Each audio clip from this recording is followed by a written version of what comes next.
اللہ رب العزت نے اس دنیا کو دارالاسباب بنایا ہے، اور خالق کائنات و مالک روز معاشر قرآن مجید فرقان حمید میں ارشاد فرماتا ہے، لقد خلقنا الانسان فی کبد، ہم نے انسان کو مشقت میں پیدا کیا ہے۔ جب انسان ماں کے پیٹ میں ہوتا ہے تب بھی مشقت میں ہے کہ وہ آزادی چاہتا ہے لیکن آزادی نہیں ہے، وہ آزادی کی جنگ لڑ رہا ہوتا ہے۔ جب ماں کے پیٹ سے اس دنیا میں آتا ہے تو پھر اپنے بچاؤ کی جنگ لڑتا ہے۔ کبھی وہ بیمار ہے تو صحت چاہتا ہے، اگر صحت ہے تو موج مستی چاہتا ہے۔ کبھی موسمی اثرات ہیں، اس سے بچنے کے لیے وہ تگ و دو کرتا ہے کہ میں سردی سے بچ جاؤں، میں گرمی سے بچ جاؤں۔ اسی طرح جو مومن ہے وہ حالت مشقت میں رہتا ہے کہ میں ایسے اعمال کر لوں کہ جب میں قبر میں جاؤں تو میرا اللہ مجھ سے راضی ہو، جب میں حشر میں جاؤں تو مجھ سے میرا اللہ راضی ہو۔ تو یوں چاہے انسان ایمان والا ہے چاہے ایمان سے محروم ہے، یعنی اہل ایمان ہے یا کافر ہیں، ہر انسان حالت مشقت کے اندر ہے۔ جس طرح ہم بیمار ہوتے ہیں، کبھی صحت مند ہوتے ہیں کبھی بیمار ہوتے ہیں، کیونکہ انسان کی کمزوری یہ ہے کہ انسان کبھی بھی ایک کیفیت میں نہیں رہ سکتا۔ ایک ہی کیفیت کے اندر رہنا یہ اللہ کی صفت ہے، یہ اللہ رب العزت کی صفت ہے۔ لیکن بندے کے اندر یہ خواہش ہے کہ میں امیر ہوں تو ہمیشہ امیر رہوں، میں صحت مند ہوں تو ہمیشہ صحت مند رہوں، میرے پاس منصب ہے، اقتدار ہے، بادشاہت ہے، حکمرانی ہے تو وہ ہمیشہ رہے، یا میرے پاس جوانی ہے تو وہ ہمیشہ رہے، اولاد ہے تو ہمیشہ رہے۔ یہ فطری جذبہ ہے انسان کے اندر، لیکن کیونکہ تربیت نہیں ہوتی، دین کا علم نہیں ہوتا، دین والوں سے تعلق نہیں ہوتا، تو انسان جب ایک کیفیت کے اندر نہیں رہ پاتا پھر وہ مایوسیوں میں چلا جاتا ہے۔ کس میں چلا جاتا ہے؟ مایوسی کے اندر۔ تو جب مایوسی میں چلا جاتا ہے پھر اس مایوسی سے نکلنے کے لیے مشقت۔ جس طرح کوئی بیمار ہو گیا تو وہ کیا کرے گا کہ میں بیماری کی حالت سے نکلوں کہ مجھے صحت ملے۔ اب وہ جو بیماری سے صحت کی طرف کوشش کر رہا ہے پھر وہ دوبارہ کس میں آ گیا؟ حالت مشقت کے اندر۔ اور اگر صحت مل گئی ہے تو اب وہ بیماری سے بچنے کے لیے کوشش کر رہا ہے کہ میں دوبارہ بیمار نہ ہو جاؤں۔ تو یوں کہنے کا میرا مقصد صرف اتنا ہے کہ انسان جس بھی حال میں ہے وہ حالت مشقت میں ہے۔ ایک بات۔ دوسری بات یہ ہے کہ اللہ رب العزت نے اس دنیا کو دارالاسباب بنایا، پھر ہمارے ذمے لگایا کہ ہم اسباب کو اختیار کریں۔ لیس الانسان الا ما سعى، انسان کے لیے اتنا ہی کچھ ہے یا اس کے مقدر میں اتنا ہی ہے جس کے لیے اس نے صحیح کی کوشش کی، اس کو پانے کے لیے تگ و دو کی۔ اب اللہ والوں یہاں سے توجہ کے ساتھ بات سننی ہے کہ یہ جو اسباب کی دنیا ہے، جو اللہ رب العزت نے میرے آپ کے ذمے لگایا ہے کہ اسباب اختیار کرو۔ بیمار ہو جاتے ہو تو اسباب اختیار کرو، اگر رزق چاہیے تو اسباب اختیار کرو، اگر اولاد چاہتے ہو تو اسباب اختیار کرو، نکاح کرو، پھر میرے پہ بھروسہ کرو تو میں اولاد سے بھی جو وہ نوازوں گا۔ تو انسان کے ذمے کیا ہے کہ وہ اسباب اختیار کرے۔ اب یہاں اللہ والوں جو انسان کے ساتھ دھوکہ ہوتا ہے وہ یہ ہوتا ہے کہ انسان اسباب اختیار کر کے اس کا نتیجہ اپنے ہاتھ میں لے لیتا ہے۔ یعنی اسباب تو میں نے بھی اختیار کرنے ہیں، اسباب آپ نے بھی اختیار کرنے ہیں، تمام اہل ایمان نے بھی اختیار کرنے ہیں، اور جو کافر ہے، ایمان سے محروم ہے انسان تو وہ بھی ہے، اس کے ذمے بھی ہے کہ وہ اسباب اختیار کرے۔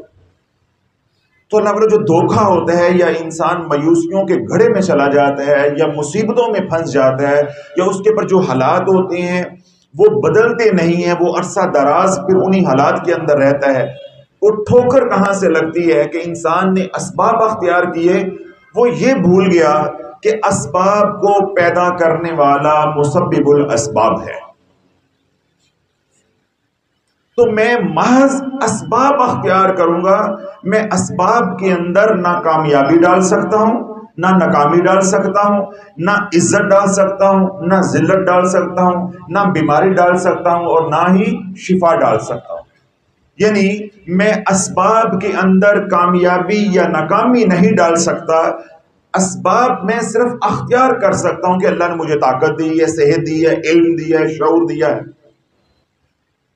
اب مسلمان میں، مومن میں یا کافر میں فرق کیا ہے، یا شریعت نے جو لکیر کھینچی ہے وہ کیا ہے؟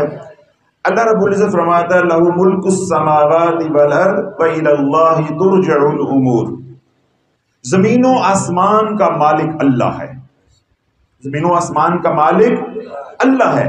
تمہارے تمام امور کے مراد کام، تمہارے تمام کاموں کا انجام اللہ کے ہاتھ میں ہے، تمہارے تمام کاموں کا انجام اللہ کے ہاتھ میں ہے۔ اب اللہ والو مسلمان نے نہ تو قرآن پڑھا، اگر پڑھا تو سمجھا نہیں ہے، اگر نہ سمجھا نہ پڑھا، دونوں نعمتوں سے اگر محروم ہے تو کسی اللہ والے کے ساتھ تعلق نہ رکھا۔ اب ہم کیا کرتے ہیں کہ دکان کھولی ہے، چلتی کیوں نہیں ہے؟ شادی کی ہے، اولاد کیوں نہیں ہوتی؟ دوائی کھائی ہے، صحت کیوں نہیں ہوتی؟ وظیفہ پڑھا ہے، منزل کیوں نہیں مل رہی؟ بھائی شادی کرنا میرے ذمے ہے، دکان بنانا، کھولنا، سودا رکھنا، تجارت کرنا میرے ذمے ہے۔ میں گاہکوں کو لے کے آ نہیں سکتا، گاہکوں کا دل بدل نہیں سکتا، یہ نظام اور ہے۔ ایسے ہی میں نکاح کر لیتا ہوں تو اولاد پیدا کرنا، یہ اولاد دینا وہ اللہ کے ذمے ہے۔ میں اسباب کے درجے میں نکاح کر سکتا ہوں، جو میری پسند کی عورت ہے اس کے ساتھ شادی کر سکتا ہوں، لیکن شادی کرنے کے بعد یہ نتیجہ اپنے ہاتھ میں نہیں لے سکتا کہ میں نے نکاح کیا ہے تو اب اولاد ہو کے رہے گی۔ اللہ اولاد سے محروم بھی رکھ سکتا ہے، اولاد سے محروم بھی رکھ سکتا ہے۔ تو اللہ جو ایمان والے یعنی مومنین میں اور کفار میں، مسلمان میں اور کافر میں جو فرق ہے وہ یہ ہے کہ کافر اسباب اختیار کرتا ہے تو وہ نتیجہ اپنے ہاتھ میں لیتا ہے، مسلمان اسباب اختیار کرتا ہے تو نتیجہ اپنے اللہ پہ چھوڑ دیتا ہے۔ تو انتہائی معذرت کے ساتھ آج ہمارا جو طرز عمل ہے اس سے ہمیں کوئی مسلمان نہیں کہہ سکتا، آج ہمارا جو طرز عمل ہے اس سے ہمیں کوئی مسلمان نہیں کہہ سکتا۔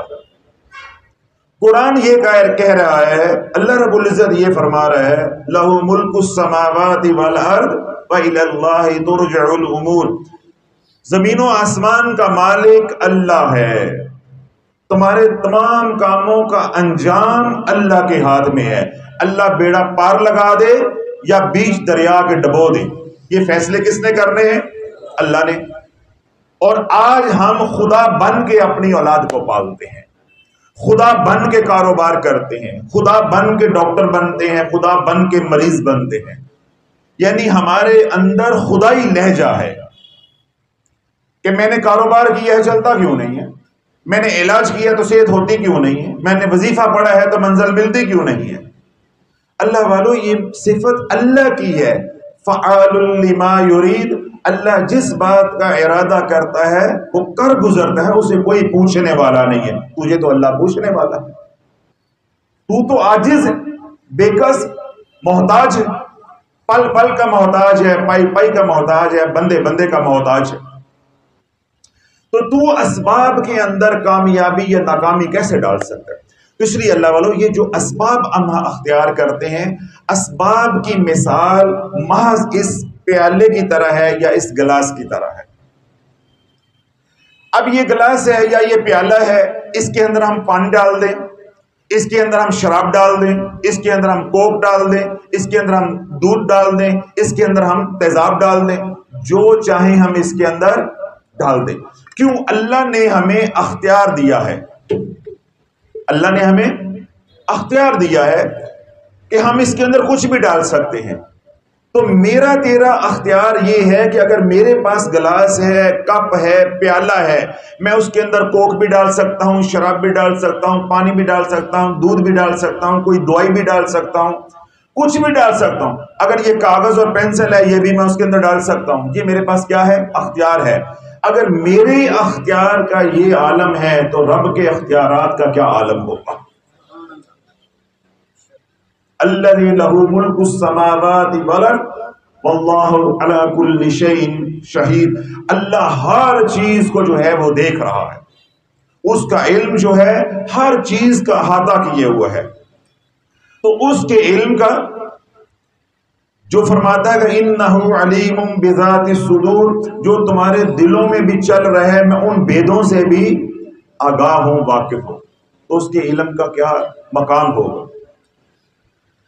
اس سے کچھ چھپا نہیں ہے، کچھ مخفی نہیں ہے.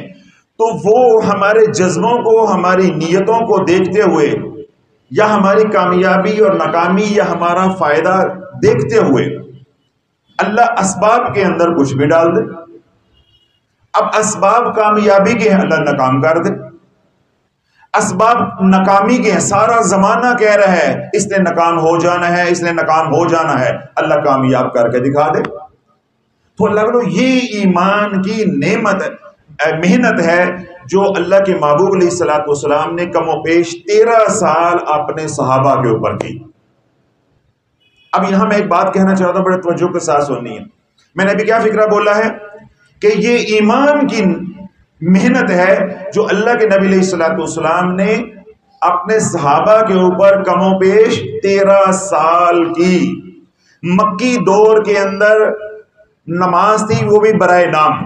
اس کے علاوہ کوئی حکم نہیں تھا، نہ روزہ تھا، نہ زکوٰۃ تھی، نہ حج تھا، کوئی حکم نہیں تھا. محمد الرسول اللہ تو مدینہ میں جا کے شروع ہوا ہے. مکہ میں کم و بیش 13 سال صرف لا الہ الا اللہ، لا الہ الا اللہ، لا الہ الا اللہ، لا الہ الا اللہ کی محنت ہو رہی ہے کہ لا کو اندر اتارنا ہے. کوئی نہیں، کوئی نہیں، کوئی نہیں. وما لکم من دون اللہ من ولی ولا نصیر. تمہارا کوئی مددگار نہیں، کوئی دستگیر نہیں، کوئی حاجت روا نہیں ہے. کون ہے؟ حسبی اللہ الحسیب، اللہ ہی ہے جو ساری سب کی کفایت کرنے والا ہے. 13 سال محنت کی ہے. اب جو میں کہہ رہا تھا، میری بات توجہ کے ساتھ سننا، وہ یہ محنت کرنے والا جو پیر ہے، اس پیر سے بڑھ کے اس زمانے میں کوئی بڑا پیر نہیں ہے. اس پیر سے بڑھ کے کوئی پیر کامل بعد از خدا اس دنیا میں نہیں ہے. بعد از خدا جو بزرگی حضور علیہ الصلوۃ والسلام کو عطا ہے وہ کسی اور کو عطا نہیں ہے. جو منصب آپ کو بزرگی کا ملا ہے وہ کسی اور کے پاس نہیں ہے. امام الانبیاء ہے، نبیوں کے بھی امام، ولیوں کے بھی امام. اور ہم اپنی زبان میں کیا کہتے ہیں کہ نبیوں کے بھی پیر، ولیوں کے بھی پیر. تو پیر کی کاملیت کے اندر، کامل ہونے کے اندر، مکمل ہونے کے اندر، اکمل ہونے کے اندر رتی برابر بھی شک نہیں ہے. اب یہ ایک طرف مریدین وہ ہیں، صحابہ کی جماعت وہ جماعت ہے کہ زمین و آسمان نے ایسی جماعت پہلے کبھی دیکھی نہیں تھی. جیسے پیر کے کامل ہونے میں کوئی شک نہیں ہے، ایسے مریدین کے مرید صادق ہونے میں کوئی شک نہیں ہے. تو اللہ والوں اس پیر کامل کو ان مریدین کے اندر، یعنی مرید صادق کے اندر، ان کے قلوب کے اندر، ان کے دلوں کے اندر، ان کی روح کے اندر لا الہ الا اللہ اتارتے 13 سال لگے ہیں. 13 سال لگے ہیں. اور آج کا پیر مرید کر کے کہتا ہے تینوں جنت ہی پہنچا داں گا. جنت کی ٹکٹیں بانٹتے ہیں، خلافتیں بانٹتے ہیں، خلافتیں بانٹتے ہیں. اب 13 سال لا الہ الا اللہ کی محنت جب ہو گئی، ایمان رونگٹے رونگٹے کے اندر اتر گیا، تو اب رب نے کہا کہ میری راہ میں ہجرت کرو. جب ہجرت ہوئی تو سارا زمانہ کہہ رہا ہے کہ مسلمانوں نے مٹ جانا ہے، مٹ جانا ہے، مٹ جانا ہے. اللہ عرش پہ کہہ رہے ہیں نہیں، مسلمانوں نے چھا جانا ہے، چھا جانا ہے، چھا جانا ہے. جب ہجرت ہوئی تو حالات کیا تھے؟ ناکامی کے. چند لوگ ہیں تو حالات کیا بتا رہے ہیں کہ ناکامی یہ سامنے ہے. لیکن اللہ نے عرشوں پہ کیا فیصلہ کیا ہوا ہے؟ بس تم نکلنے کی بات کرو، کامیابی تمہارے قدم چومے گی۔ تو پھر آپ دیکھیں کہ کیا ہوا، حالات ناکامی کے ہیں، اللہ نے کامیاب کر دیا۔ فرعون سیدنا موسیٰ علیہ السلام کا پیچھا کر رہا ہے، آپ کے حواریوں کا پیچھا کر رہا ہے، فوج بھی ہے اور وقت کا جو ہے ساز و سامان بھی ہے، مسلح بھی ہے، سارے حالات کامیابی کے ہیں اور کامیابی سامنے نظر آ رہی ہے۔ کیوں؟ آگے دریا ہے، پیچھے فرعون کی فوجیں ہیں اور درمیان میں سیدنا موسیٰ علیہ السلام اور چند حواری ہیں 12 قبیلوں کے، یعنی جس کو ہم اپنی زبان میں کہتے ہیں کہ آگے کنواں پیچھے کھائی، یعنی آگے بھی موت پیچھے بھی موت، آگے دریا ہے پیچھے بھی موت ہے، پیچھے فوجیں ہیں، اب وہ درمیان میں پھنس گئے ہیں۔ حالات کیا ہیں؟ 100% ناکامی کے، لیکن میرے رب نے ناکام ہونے دیا ہے، میرے رب نے ناکام ہونے دیا ہے۔ اب یہاں پہ ایک اور نقطہ ہے کہ اللہ والوں فوجوں سے پار نہیں لگتے، پار لگاتا ہے تو رہبر لگاتا ہے۔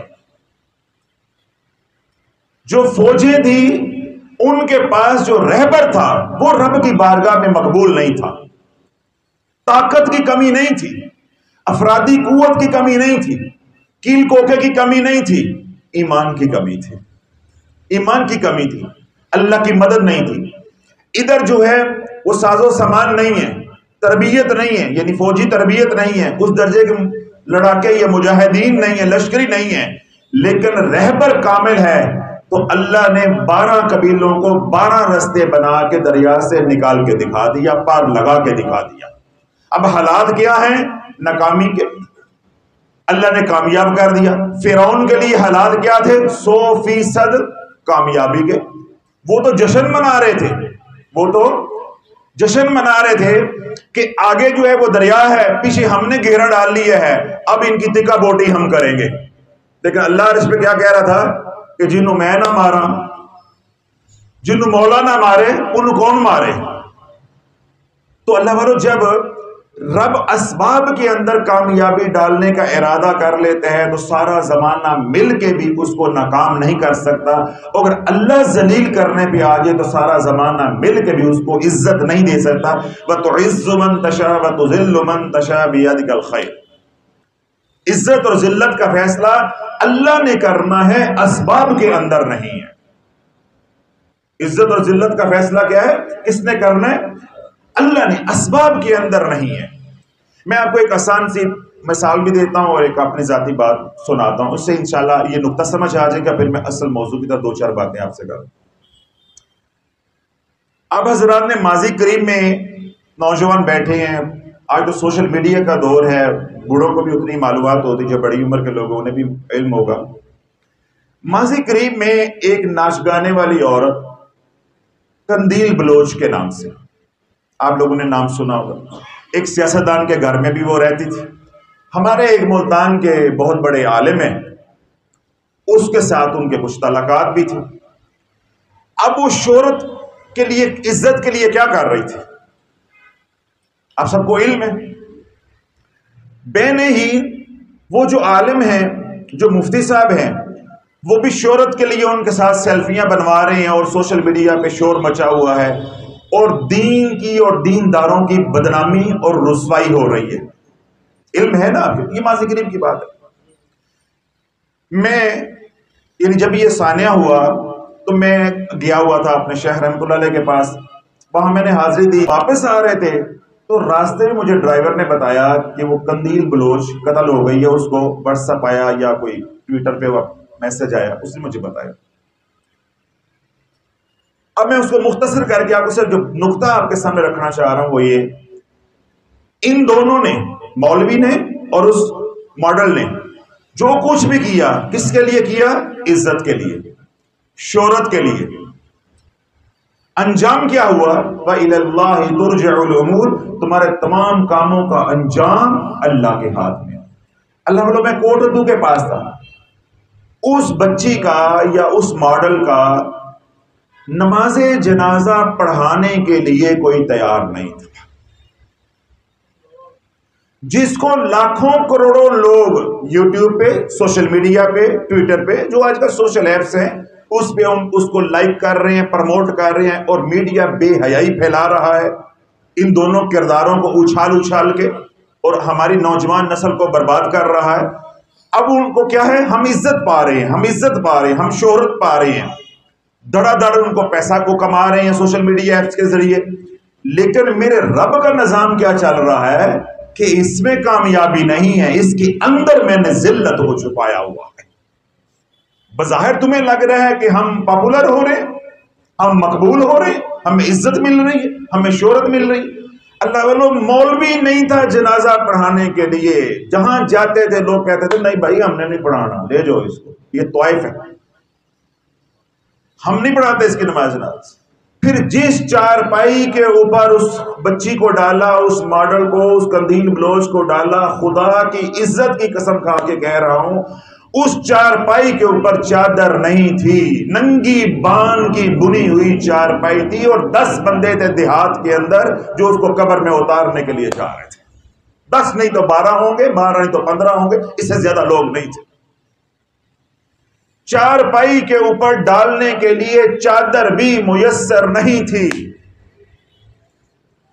تو اللہ والو، جس نے من چاہی زندگی گزاری اس کا یہ انجام ہے۔ یہ ماضی قریب کی بات ہے، یہ میں نے اس لیے آپ کو سنائی ہے یہ بات کہ میرا آنکھوں دیکھا ہے، دوسری اس لیے سنائی ہے کہ جو آج نوجوان نسل کے اندر یہ بات راسخ ہو گئی ہے کہ ہم یہ غلط راستے پہ چلیں گے تو یوں عزت ملے گی، تو میں ان بچوں کو یہ کہنا چاہتا ہوں کہ اگر عزت اس کو کہتے ہو تو پھر ذلت بھی دیکھ لو، پھر ذلت بھی دیکھ لو کہ چارپائی پہ ڈالنے کے لیے چادر نہیں ہے۔ اتنا بے بسی کا عالم ہے، کوئی نماز جنازہ پڑھانے کے لیے تیار نہیں، کوئی قبر میں اتارنے کے لیے تیار نہیں، تو کیا عزت کما لیں گے؟ اسی طرح وہ مولانا صاحب ہیں، اللہ نے ان کو لا علاج مرض میں مبتلا کر دیا ہے، عبرت کی مثال بنا دیا کہ تو میرے دین کا مذاق اڑا رہا ہے، ممبر رسول کو استعمال کر کے، تو سمجھ رہا ہے میں مشہور ہو رہا ہوں، تجھے میں ایسے جو ہے وہ گمنام کروں گا، تیرا کوئی نام لینے والا نہیں ہوگا، تیرے نام کو میں عبرت بنا دوں گا۔ ان فی ذلک العبرۃ لمن یخشی، ہے کوئی اس قصے سے عبرت حاصل کرنے والا؟ تو اللہ، جب اللہ عزت دینے پہ آ جائے تو میں نے کیا کہا کہ کوئی ذلیل نہیں کر سکتا، تو جب رب ذلیل کرنے پہ آ جائے تو کوئی عزت نہیں دے سکتا۔ اب ہمارا اپنا موضوع جو محدود ہے اس پہ، اگر اللہ آپ کو بیمار کرنے پہ آ جائے تو کوئی شفا نہیں دے سکتا، اور اگر اللہ شفا دینے پہ آ جائے تو کوئی بیمار کر سکتا۔ تو جو میں آپ کو عقیدہ سمجھانا چاہتا ہوں وہ یہ، اللہ والو، یہ جو ہم وظائف پڑھتے ہیں یا ڈاکٹر کے پاس جاتے ہیں یا حکیم کے پاس جاتے ہیں یا کوئی بھی طریقہ علاج آپ اختیار کرتے ہیں، یہ سارے کے سارے کیا ہیں؟ اسباب۔ یہ سارے کے سارے کیا ہیں؟ اسباب ہے۔ یہ اسباب اختیار کرنا میرے آپ کے ذمے ہے، لیکن ان اسباب کے اندر اللہ کامیابی ڈالتا ہے یا ناکامی ڈالتا ہے، یہ سب کس کے ہاتھ میں؟ اللہ کے ہاتھ۔ میں ایک دو دلیلیں دیتا ہوں، پھر انشاءاللہ میں آپ کو عمل بھی بتاتا ہوں۔ سیدنا موسیٰ علیہ السلام بیمار ہوئے، سیدنا موسیٰ علیہ السلام بیمار ہوئے، رب کی بارگاہ میں التجا کی، سونے میں بیمار ہو گیا ہوں تو میں کیا کروں، یعنی کون سی تدبیر کروں کہ مجھے صحت مل جائے۔ رب نے فرمایا کہ موسیٰ وہ فلاں درخت ہے اس کے پتے کھا لو، شفا ہو جائے گی، صحت مل جائے گی۔ سیدنا موسیٰ علیہ السلام نے حکم خدا بندی، کیا میں نے لفظ بولا ہے؟ اب یہ بھولنا نہیں ہے۔ سیدنا موسیٰ علیہ السلام نے اللہ کے حکم پہ، یعنی حکم خدا بندی، ان پتوں کو، اس درخت کے ان پتوں کو جا کے استعمال کیا، کھایا، صحت ہو گئی۔ کیا ہوا؟ صحت ہو گئی۔ کچھ عرصے کے بعد سیدنا موسیٰ علیہ السلام کو وہی تکلیف دوبارہ ہوئی۔ بعض روایات میں یہ ملتا ہے کہ پیٹ میں درد دوبارہ ہوا۔ ہم یوں سمجھ لیتے ہیں کہ مزاج شریف دوبارہ جو ہے وہ ناساز ہوا، طبیعت دوبارہ ناساز ہوئی، اب دوبارہ بیمار ہوئے، وہی بیماری دوبارہ لاحق ہوئی۔ تو سیدنا موسیٰ علیہ السلام نے اب رب سے پوچھا نہیں ہے، اب سیدنا موسیٰ علیہ السلام نے رب سے پوچھا نہیں ہے، اب وہی بیماری دوبارہ ہے، وہی درخت ہے، وہی پتے ہیں، وہی موسیٰ ہے، وہی اللہ ہے، وہی سارے حالات ہیں، شفا نہیں ہوئی۔ اب شفا نہیں ہوئی. تو رب کی بارگاہ میں عرض کی کہ یا اللہ پہلے میں بیمار ہوا تو میں نے تیری بارگاہ میں عرض کیا, تو نے حکم دیا کہ اس درخت کے پتے کھا لو صحت ہو جائے گی. اب مجھے دوبارہ وہی تکلیف ہوئی ہے تو میں نے اسی درخت کے پتے کھائے ہیں تو مجھے صحت نہیں ہوئی. تو میرے رب نے عرشوں سے آواز دی کہ پہلا پوچھ کے کھاتے سی ہوں اپنی مرضی نہ کھاتے نے. پہلے پتے ہمارے کہنے پہ کھائے گئے تھے. تو شفا تو میرے کہنے میں ہے, شفا تو میرے حکموں کے اندر ہے. انما یشفی اللہ, شفا اللہ دیتا ہے. فَإِذَا مَرِضْتُ فَهُوَ یشفین, جب میں بیمار ہوتا ہوں تو شفا میرا اللہ دیتا ہے. تو شفا میرے ہاتھ میں, پتوں میں تو شفا نہیں ہے. میں چاہوں تو پتوں سے شفا دے دوں, میں چاہوں تو پیناڈول کی گولی سے شفا دے دوں, میں چاہوں تو کوئی دم کرے دم سے شفا دے دوں, میں چاہوں تو کسی بڑے ہسپتال میں علاج ہو وہاں سے شفا ہو جائے, میں چاہوں کسی سرکاری ہسپتال سے شفا دے دوں, اور پھر میں چاہوں تو مٹی سے بھی شفا دے دوں, مٹی سے بھی شفا دے دوں. میرے حضور علیہ الصلوۃ والسلام اپنے قافلے کے ساتھ, جماعت کے ساتھ, صحابہ کے ساتھ, مجاہدین کے ساتھ غزوہ سے واپس آ رہے, غزوہ سے واپس آ رہے. تو عربوں کا ایک بڑا خوبصورت انداز استقبال کرنے کا ہوتا تھا اس زمانے میں کہ جن کے لواحقین, جن کے بڑے بزرگ بھائی, شوہر, والد جہاد پہ گئے ہوتے تھے, عزیز و اقارب جہاد پہ گئے ہوتے تھے, تو جس طرح آج کل ہم حج سے آتے ہیں یا باہر سے کہیں ملک سے آئیں کافی دن, تو کیا ہوتا ہے ہمارے رشتہ دار, ہمارے بچے ہمارا ایئرپورٹ پہ آ کے استقبال کرتے. بس یہ آپ ذرا ذہن میں رکھیں. بے نہیں, جب مجاہدین کسی بھی جگہ جاتے تو جب وہاں سے واپس لوٹتے تو جو ان کے لواحقین اور اہل مدینہ یعنی انصار جو ہوتے, تو وہ مدینہ پاک سے باہر جا کے ان لوگوں کا استقبال کرتے. بالکل آج کل جس طرح ایئرپورٹ پہ ہوتا ہے, ایئرپورٹ بھی تو شہر سے باہر ہوتا ہے نا, تو بالکل یہی آپ سمجھ لیں, تو استقبال کرتے. اب وہ جو بڑے چھوٹے ہیں وہ رستوں پہ کھڑے ہو جاتے, تو جو بچے ہیں وہ جو ٹیلے ہوتے ہیں چھوٹے چھوٹے پہاڑیاں ان کے اوپر کھڑے ہو جاتے تاکہ میرے ابا آ رہے تو مجھے نظر آئے, میرا بھائی نظر آئے, یا جو بھی ان کا رشتہ ہوتا ہے چاچا تایا مجھے نظر آئے. اب جب جو سواریاں ہیں جب مدینہ پاک داخل ہوتی تو گھر آنے کی ہر انسان کو خوشی ہوتی ہے نا کہ بھئی گھر آ رہے ہیں, بیوی بچوں سے ملاقات ہوگی, بچے استقبال کے لیے کھڑے ہوئے.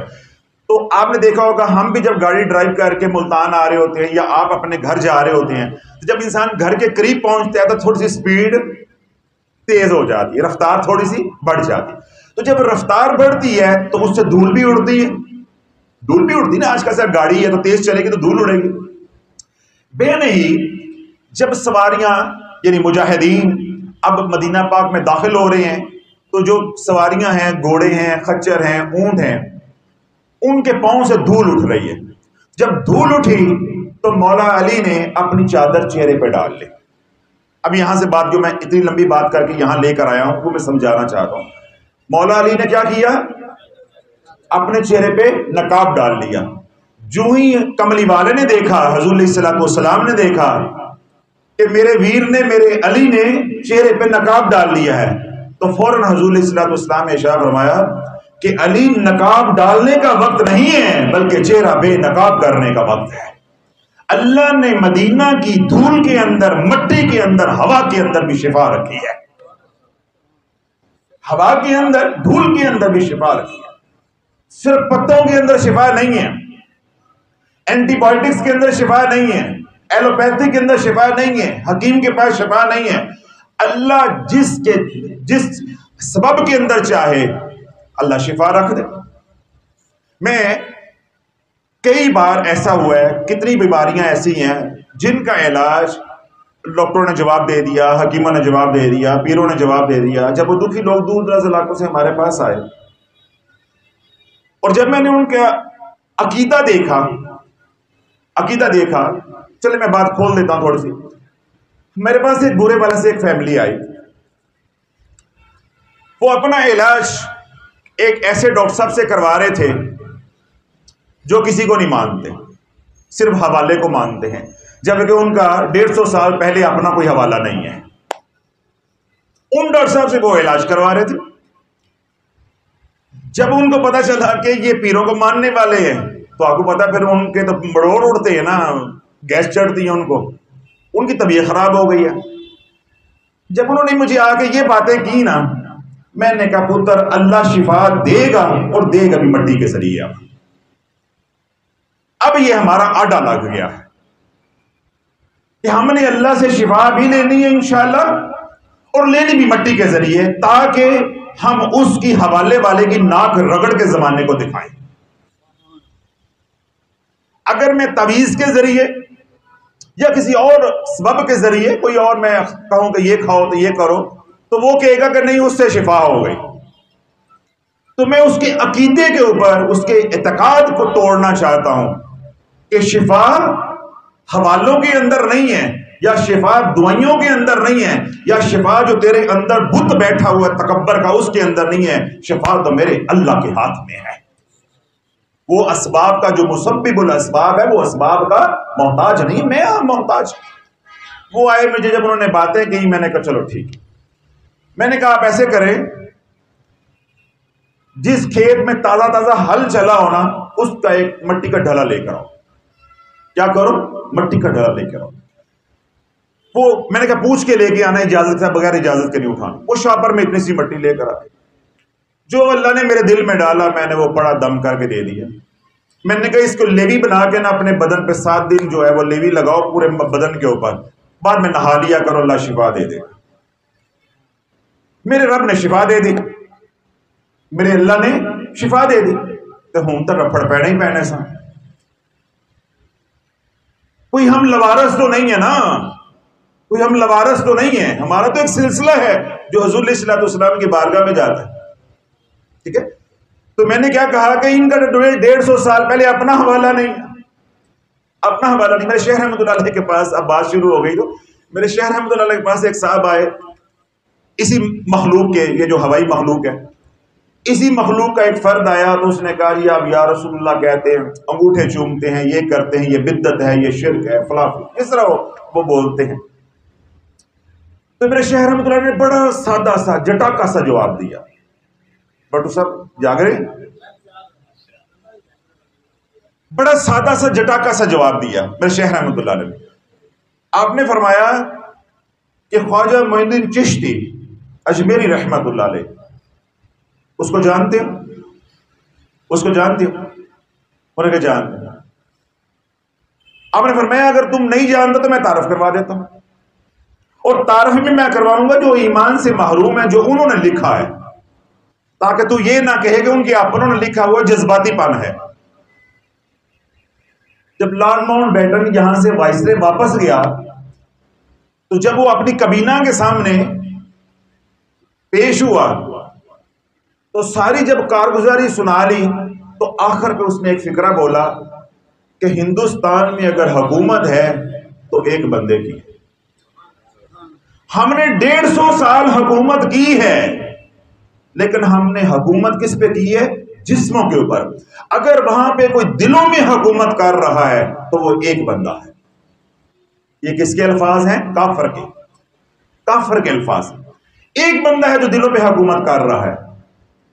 اور حیرت والی بات یہ ہے کہ ہم زندہ ہو کے ہندوستان پہ حکومت کرنے میں کامیاب نہیں ہوئے، وہ قبر میں اتر کے 700 سال سے حکومت کر رہا ہے، 700 سال سے حکومت کر رہا ہے۔ تو میرے شیخ رحمۃ اللہ نے یہ تعارف بھی کروا دیا تاکہ یہ سلپ نہ ہو کہ جی جڑی کتاباں تسی سنان دے ہوئے تو انہوں نے لکھی ہوئی جذباتی پر۔ تو آپ نے فرمایا کہ تم ان کے بارے میں کیا کہتے ہو، کیسے بندے تھے؟ کہتے ہیں وہ نیک صالح آدمی تھے، نیک متقی صالح انسان تھے۔ تو میں نے کیا کہا تھا کہ میرے شیخ رحمۃ اللہ نے بڑا جٹاکا سا سادہ سا جواب دیا تھا عقیدہ درست کرنے کے لیے۔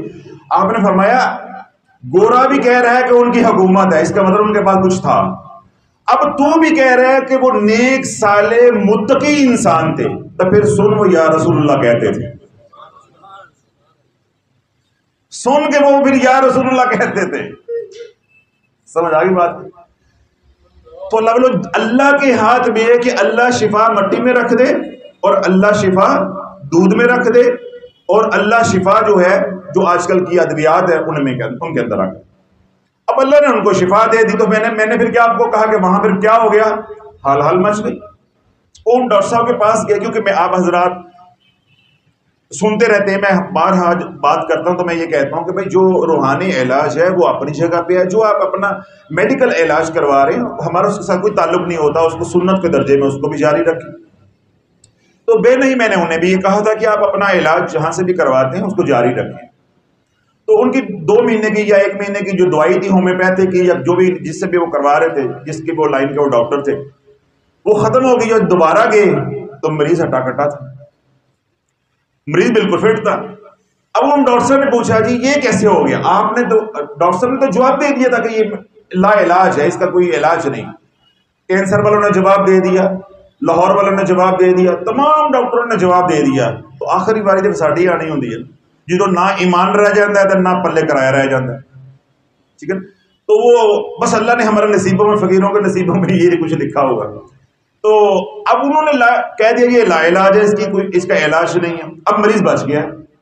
اب ان ڈاکٹر صاحب نے پوچھا کہ آپ کو کہاں سے شفا ملی؟ انہوں نے کہا جی ہم ملتان میں فلاں جگہ پہ گئے، وہاں اللہ نے کرم کر دیا۔ تو اب ڈاکٹر صاحب کے پاس کیا جواب ہوگا؟ کیا جواب ہوگا؟ منہ اتر گیا۔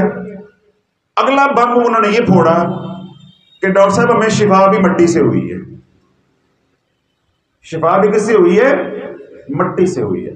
تو میں نے ان ڈاکٹر صاحب کی چھیڑ بنائی ہوئی ہے، اور جب بھی وہ فیملی آتی ہے میرے پاس تو میں کہتا ہوں یار تھوڑی سی مٹی لے جا کے وہ ڈاکٹر صاحب کو دو، جا کے لیبورٹری میں ٹیسٹ کروائیں۔ تو تم نے اتنا بڑا کلینک بنایا ہوا ہے، اتنی لوگوں سے ہزاروں روپے فیس لیتے ہو، اور دیکھو ہم نے چٹائی پہ بیٹھ کے لوگوں کو مٹی دیے جا رہے، اللہ شفا دیے جا رہا ہے۔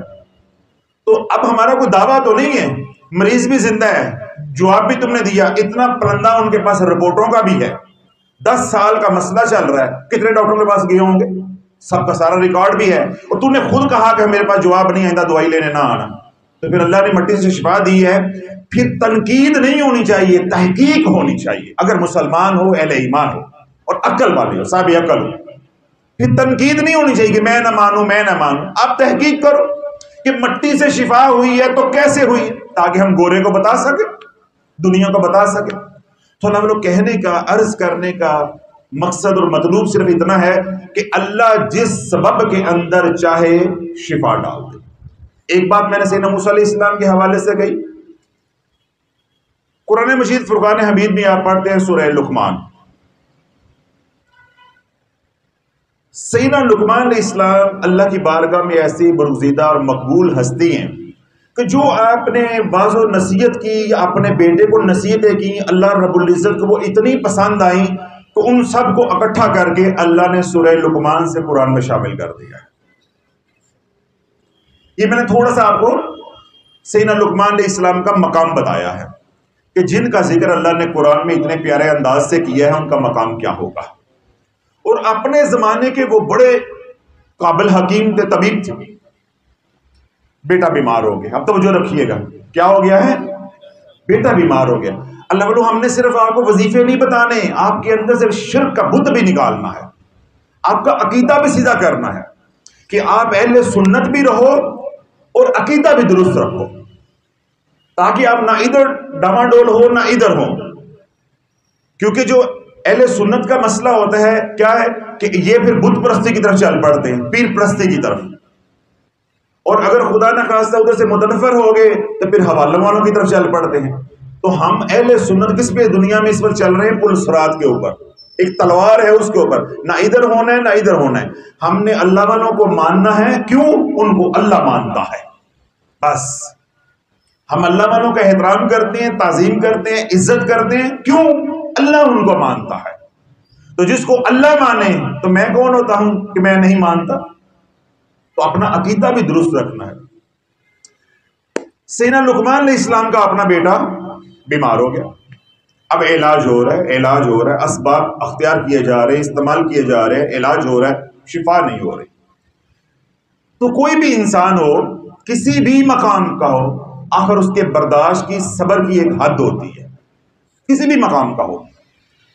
سیدنا لقمان علیہ السلام کا اب حوصلہ پست ہو گیا کہ میں نے اتنا علاج کیا ہے اور میرے بیٹے کو شفا ہونے کی بجائے بیماری بڑھتی جا رہی ہے، بگڑتی جا رہی ہے۔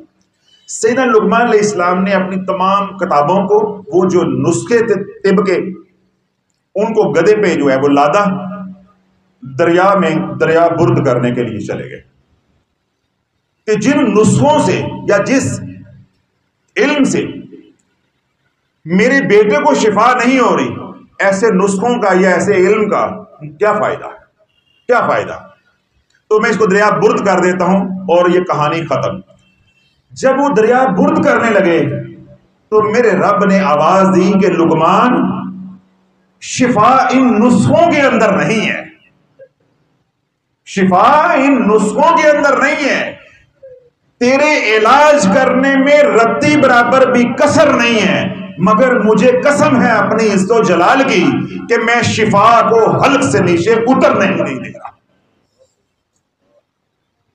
میری منشا اور رضا ہے کہ میں نے اسی بیماری میں اس کو موت کے گھاٹ اتارنا ہے، قبر میں اتارنا ہے، میرا فیصلہ ہے، تیرے علاج کرنے میں کمی نہیں ہے،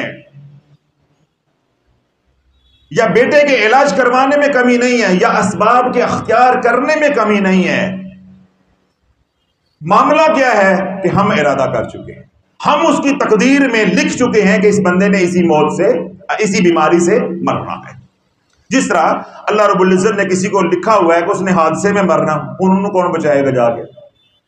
بات سمجھے؟ اللہ نے کسی کا لکھا ہوا ہے کہ اس آدمی نے ہارٹ اٹیک سے مرنا ہے، مجھے بتاؤ کون بچائے گا؟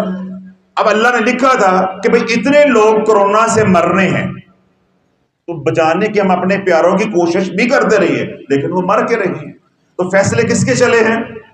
اللہ کے۔ یہ ہے اللہ والو ہمارا عقیدہ اہل سنت کا کہ فیصلے وَإِلَى اللَّهِ تُرْجِعُ الْأُمُورِ، کہ ہمارے تمام کاموں کا انجام اللہ کے ہاتھ میں ہے۔ اللہ چاہے گا تو اینٹی بائیوٹک کے اندر بھی شفا ڈال دے گا، اللہ چاہے گا تو دم کے اندر بھی شفا ڈال دے گا، اور اللہ چاہے گا تو مٹی کے اندر بھی شفا ڈال دے گا، اور اگر اللہ چاہے گا تو دم درود یا پڑھائی یا وظائف کے اندر بھی شفا ڈال دے گا۔ پھر وہ کریم ایسا ہے جب شفا ڈالنے پہ آتا ہے پھر وہ اللہ والوں کی نظر کروا دیتا، تب بھی شفا ہو جاتی ہے، تب بھی شفا ہو جاتی۔ کیسے ہو جاتی ہے؟ قاری صاحب کہیں تو میں ایک بات سنا دوں، شفا کیسے ہو جاتی ہے اللہ والوں کے پاس آنے سے؟ ملا علی قاری رحمت اللہ علیہ، ملا علی قاری رحمت اللہ علیہ کے پاس ایک صاحب آئے اپنے چھوٹے بچے کو لے کے، معصوم 5-7 سال کے بچے کو لے کے، آ کر عرض کر لگے کہ حضرت اس کو دم کر دیں۔ کیا کر دیں؟ اس کو دم کر دیں کہ اس کو نظر لگ جاتی ہے، اس کو دم کر دیں، اس کو کیا ہو جاتا ہے؟ نظر لگ جاتی ہے۔ آپ نے فرمایا کہ اس کو کسی اللہ والے کی نظر لگوا دو۔ مولا علی قاری رحمت اللہ نے کیا فرمایا کہ اس کو کسی اللہ والے کی نظر لگوا دو، پھر اس کو نظر بد نہیں لگے گی۔ جب کسی نیک بندے کی نیک پاک نظر لگ جائے گی پھر نظر بد نہیں لگے گی۔ اب وہ ہماری جیسا ماتر ساتھی تھا، اس کو کیا سمجھ آنے تھی کہ ملنگ کیا کہہ گیا ہے، اللہ کے در کا فقیر کیا کہہ گیا، مولا علی قاری کیا فرما گئی ہے۔ اس نے کہا جی اگر میں کسی اللہ والے کے پاس لے جاؤں تو اس سے کیا ہوگا؟ تو آپ نے فرمایا کہ جب اللہ والوں کی نظر لگ جاتی ہے پھر نظر بد نہیں لگتی۔ جو اللہ والوں کی بارگاہ میں آ جاتا ہے، اگر کافر آتا ہے تو مسلمان ہو جاتا ہے، غافل آتا ہے تو ذاکر ہو جاتا ہے، بے نمازی آ جاتا ہے تو نمازی ہو جاتا ہے، اگر شیطان آتا ہے تو وہ انسان بن جاتا ہے۔ تو جب رب فیصلے کرنے پہ آتا ہے تو وہ اللہ والوں کی نظر میں شفا ڈال دیتے ہیں، ان کے کلام میں شفا ڈال دیتا ہے، ان کے جھوٹے کے اندر شفا ڈال دیتا ہے۔ فیصلے کس کے ہاتھ میں ہیں؟ اللہ کے ہاتھ میں۔ تو اللہ بولو یہ عقیدے کے حوالے سے باتیں تھی، میں نے آپ حضرات کی خدمت میں عرض کی ہیں کہ اپنا عقیدہ، کوئی بھی آپ ہے حضرات علاج کروا رہے ہیں، کسی بھی مصیبت میں آئے ہیں، بدنی بیماری ہے، روحانی بیماری ہے، کوئی بھی تکلیف ہے، اس کے لیے آپ حضرات جو بھی اسباب اختیار کر رہے ہیں وہ عین شریعت ہے، شریعت کا حکم ہے، لیکن کمی کہاں آتی ہے یا ہم ٹھوکر کہاں سے کھا جاتے ہیں؟ ہم کہتے ہیں کہ میں نے کیونکہ اسباب اختیار کیے ہیں تو شفا کیوں نہیں ہو رہی، میں نے بیٹا فلاں کے ہاں بیایا، ہم میں عزت کیوں نہیں ملی، ہم نے شادی کر دی اپنی بیٹی کی، اس کے ہاں اولاد کیوں نہیں ہو رہی۔ تو یہاں ہمارا عقیدہ جو ہے وہ ٹکراتا ہے کہ ہم باطل کی طرف چلے جاتے ہیں کہ کیوں نہیں ہے اللہ کے ہاں اپنا سر جو ہے وہ جھکانے میں ہے ہماری کامیابی، اس کے فیصلوں کے سامنے۔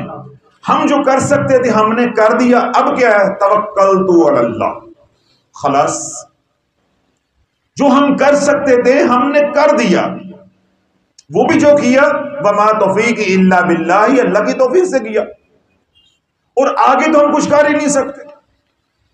تو جو ہم کر نہیں سکتے اس سے ہم ٹینشن لیتے ہیں، پھر اس سے اور مسائل پیدا ہوتے ہیں، گھروں میں لڑائیاں، چڑچڑاپن، بیماریاں۔ تو لگ رہا اس طرح کی کسی بھی بیماری میں آپ حضرات مبتلا ہیں، چاہے وہ بلڈ پریشر ہے، چاہے وہ کینسر ہے، چاہے وہ ہیپاٹائٹس ہے، چاہے وہ لیور سیروسس ہے، اسی طرح آج کے دور میں وہ موٹاپا ہے، اور خاص طور پہ یہ جو میں نے باتیں کی اگر آپ حضرات نے توجہ کے ساتھ سنی ہے تو میں کیا کہہ رہا ہوں کہ جب ہم نتیجہ اپنے ہاتھ میں لے لیں گے اور وہ نتیجہ نہیں ملے گا جو ہم چاہ رہے ہیں تو پھر کیا ہوگی؟ مایوسی ہوگی۔ تو جب مایوسی ہوتی ہے تو مایوسی سے جو بیماریاں لگتی ہیں ان کو کون سی بیماریاں کہتے ہیں؟ نفسیاتی بیماریاں۔ میں نے تھوڑے دن پہلے بھی بیان کیا، لاکھوں لوگوں نے وہ بیان جو ہے سوشل میڈیا پہ سنا، الحمدللہ لوگوں کی اصلاح ہوئی ہے کہ جب ہم فیصلے اپنے ہاتھ میں لیں گے تو تب نفسیاتی بیماریاں آئیں گی۔ تو فیصلے اپنے ہاتھ میں کون لیتا ہے؟ کافر۔ اور میں نے معذرت کے ساتھ ابھی فکرہ تھوڑی دیر پہلے بولا ہے کہ آج کی زندگی دیکھ کے مسلمان کی کوئی کہہ ہی نہیں سکتا کہ یہ مسلمان ہے۔ جب تیرے میرے تمام فیصلے اللہ کے ہاتھ میں ہیں تو پریشانی کیسی ہے؟ ابھی میں نے اس شب برات کو یہ بات سمجھائی ہے کہ اللہ ڈبو کے راضی ہے، ہم ڈوب کے راضی ہیں، اللہ تیرا کے راضی، ہم تیر کے راضی ہیں، اللہ مار کے راضی ہے، ہم مر کے راضی ہیں، اللہ بچا کے راضی ہے، ہم بچ کے راضی ہیں، اللہ ذلیل کر کے راضی ہے، ہم ذلیل ہو کے راضی ہیں، اللہ عزت دے کے راضی ہے تو ہم عزت پا کے راضی ہیں۔ کیا یہ باتیں میں نے جو 2 دن پہلے نہیں آپ حضرات سے کی کہ اللہ کی رضا پہ راضی ہو جاؤ؟ تو جب اللہ بولو اللہ کی رضا پہ راضی ہو جاؤ گے تو زندگی سکون ڈاٹ کام ہو جائے گی۔ کبھی اللہ والوں کے چہرے پہ پریشانی دیکھی ہے؟ حالانکہ جتنی اللہ والوں کو پریشانیاں ہوتی ہیں زمانے میں کسی کو اتنی پریشانیاں لاحق نہیں ہوتی۔ کیوں؟ جب ان کا تعلق اللہ کے ساتھ ہوتا ہے، یہ دل کا تعلق، قلب کا تعلق اللہ کے ساتھ ہوتا ہے تو اس میں تو اللہ ہوتا ہے، پریشانیاں تو باہر ہوتی ہیں۔ جو ہمارے جیسے ہوتے ہیں نمانے، ان کی دنیا اندر ہوتی ہے، ان کے دل کا تعلق دنیا کے ساتھ ہوتا ہے، انہوں نے دنیا ساری اندر گھسیڑی ہوتی ہے۔ تو اللہ بولو جب دنیا اندر آ جائے گی تو دنیا کے ساتھ غم ہیں، وہ غم بھی اندر آئیں گے۔ اور اللہ کے ساتھ کیا ہے؟ توکل ہے، اللہ کے ساتھ کیا ہے؟ کامیابی ہے۔ تو جب تعلق اللہ کے ساتھ ہوگا تو اندر غم آ ہی نہیں سکتے۔ جب دنیا ہی اندر نہیں آئے گی، نقصان ہو گیا ہے تو الحمدللہ، اگر کچھ مل گیا ہے تو الحمدللہ۔ دیا کس نے تھا؟ اللہ نے۔ تو لیا کس نے ہے؟ دوبارہ کون دے گا؟ آخر پھر دوبارہ واپس کون لے گا؟ کل نفس ذائقۃ الموت۔ تو جب ہر طرف اللہ ہی اللہ ہے تو جب اللہ نے دیا تو الحمدللہ، جب اللہ نے لیا تو الحمدللہ۔ یا اللہ میں اس بات پہ الحمدللہ کہہ رہا ہوں کہ میں اس نعمت کا مستحق نہیں تھا، پھر بھی تو نے اتنا عرصہ یہ نعمت مجھے دیے رکھی ہے۔ میں اتنے بڑے گھر کا مالک نہیں بن سکتا تھا، میں اتنی بڑی کوٹھی کا مالک نہیں بن سکتا تھا، میں اس گاڑی کا مالک نہیں بن سکتا تھا۔ اے اللہ میری 50 سال زندگی، 20 سال زندگی، 80 سال زندگی ہو گئی، تو نے مجھے کوئی بیماری نہیں دی، تو کیا میں خود بیماریوں سے بچ سکتا تھا؟ اگر اللہ تو نے مجھے 50 سال بیماریوں سے بچائے رکھا ہے اور آج بخار ہو گیا ہے تو جو بچائے رکھا ہے اس پہ الحمدللہ، اور جب تو نے مجھے بیماری دے دی ہے تو اس پہ الحمدللہ کہ جو 50 سالوں میں کمی کوتاہی ہو گئی ہے، میرے سے نافرمانی ہو گئی ہے، نعمتوں کی ناشکری ہو گئی ہے، اب یہ بیماری تو مجھے گناہوں سے پاک کرنے کے لیے آئی ہے، گناہوں سے پاک کرنے کے لیے آئی ہے۔ میں ایک حدیث پاک کا مفہوم جو ہے وہ بیان کرتا ہوں، انشاءاللہ اللہ آپ کے دل سے بیماری کا خوف نکال دے گا، پریشانیوں کا خوف نکال دے گا۔ کیوں؟ میرے حضور علیہ الصلوۃ والسلام کے نورانی الفاظ ہیں۔ اللہ بڑو جب بیماریاں آتی ہیں ہمارے ہاں یا ہم بیمار ہوتے ہیں، اللہ کی طرف سے بیماری آتی ہے، حضور علیہ الصلوۃ والسلام کا ارشاد پاک ہے، اس کا مفہوم ہے کہ جب بندہ بیمار ہوتا ہے اللہ ایک فرشتے کو تیرے ساتھ جوڑ دیتا ہے. کیا کرتا ہے؟ ایک فرشتے کو تیرے ساتھ جوڑ دیتا ہے. اب وہ فرشتہ رب کی بارگاہ میں عرض کرتا ہے کہ سونیا مجھے اس کے ساتھ جوڑ دیا ہے، علی مسعود کے ساتھ جوڑ دیا ہے، میں نے کرنا کیا ہے؟ میں نے کرنا کیا ہے؟ رب کہتا ہے اس کی رات کی نیند کی لذت کو اٹھا لے. رات کی جو نیند ہے، جو نیند کے اندر لذت ہے، سکون ہے، چین ہے، راحت ہے، آرام ہے، وہ چھین لے. تو مریض کو رات کو نیند آتی ہے؟ جب بیمار انسان ہو جاتا ہے، پریشان، کروٹیں بدل رہا ہے، نیند نہیں آ رہی، کراہٹ ہے، گتاہٹ ہے، تو پہلا کام کیا کرتا ہے فرشتہ؟ نیند کا جو لطف ہے، مزہ ہے، لذت ہے، سونے میں جو راحت ہے، اس راحت کو چھینتا ہے. رب چھین لیا ہے، اب کیا کروں؟ رب فرماتا ہے جڑا یہ کھاندہ پیندا ہے نا، اس میں بھی لذت چھین لو.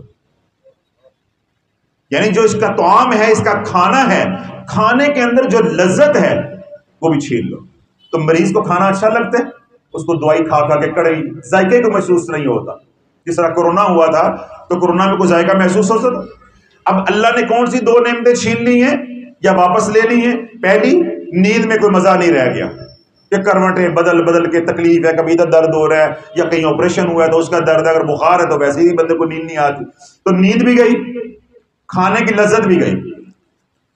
اب فرشتہ عرض کرتا ہے کہ یا اللہ اب کیا کروں؟ رب فرماتا ہے اس کے پینے کی لذت بھی چھین لو، اس کے پینے کی لذت بھی واپس لے لو. اب وہ پانی ہے، مریض کو، اب بخار کے مریض کو کہ پانی پی، وہ کہتا نہیں میں نے نہیں پینا، مجھے کڑوا لگتا ہے، مجھے زہر لگتا ہے، مجھے پیاس نہیں ہے.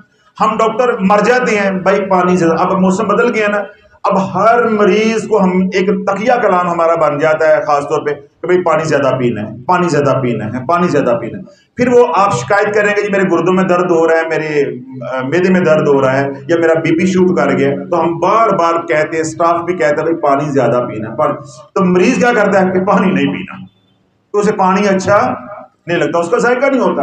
تو اللہ نے کتنے ذائقے چھین لیے، یا لذتیں چھین لی، نیند کی لذت چھین لی یا واپس لے لی، کھانے کی لذت چھین لی، اس کے بعد پانی کی لذت. اب فرشتہ عرض کرتا ہے کہ یا اللہ اب کیا کرنا ہے؟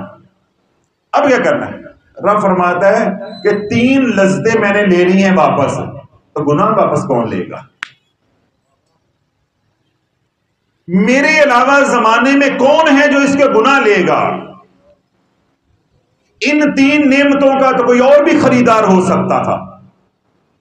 اگر یہ نعمتیں دینے پہ قادر ہوتا، یہ مال کے عوض کہہ سکتا تھا مجھے تو 1 کروڑ روپیہ دے دے، تجھے نیند آئے گی مجھے نہیں آئے گی، تجھے نیند نہیں آتی تو بیماری مجھے دے دے، میں 1 کروڑ کی بیچتا ہوں، میں لذت 2 کروڑ کی بیچتا ہوں، میں پانی کی لذت 50 لاکھ کی بیچتا ہوں.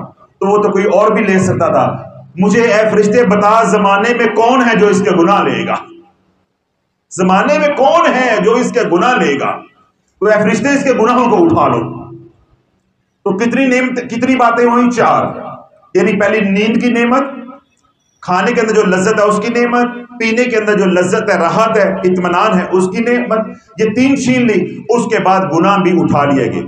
اب رب اس بھٹی میں سے گزارتا ہے، بیمار کو بیماری میں سے گزارتا ہے جتنا عرصہ اللہ چاہتا ہے.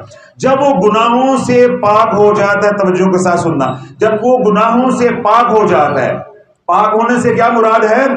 اللہ مریض کا دل پھیرنا چاہتا ہے، حالات نہیں پھیرنا چاہتا. کیونکہ حالات کی وجہ سے تو وہ گردش میں آیا.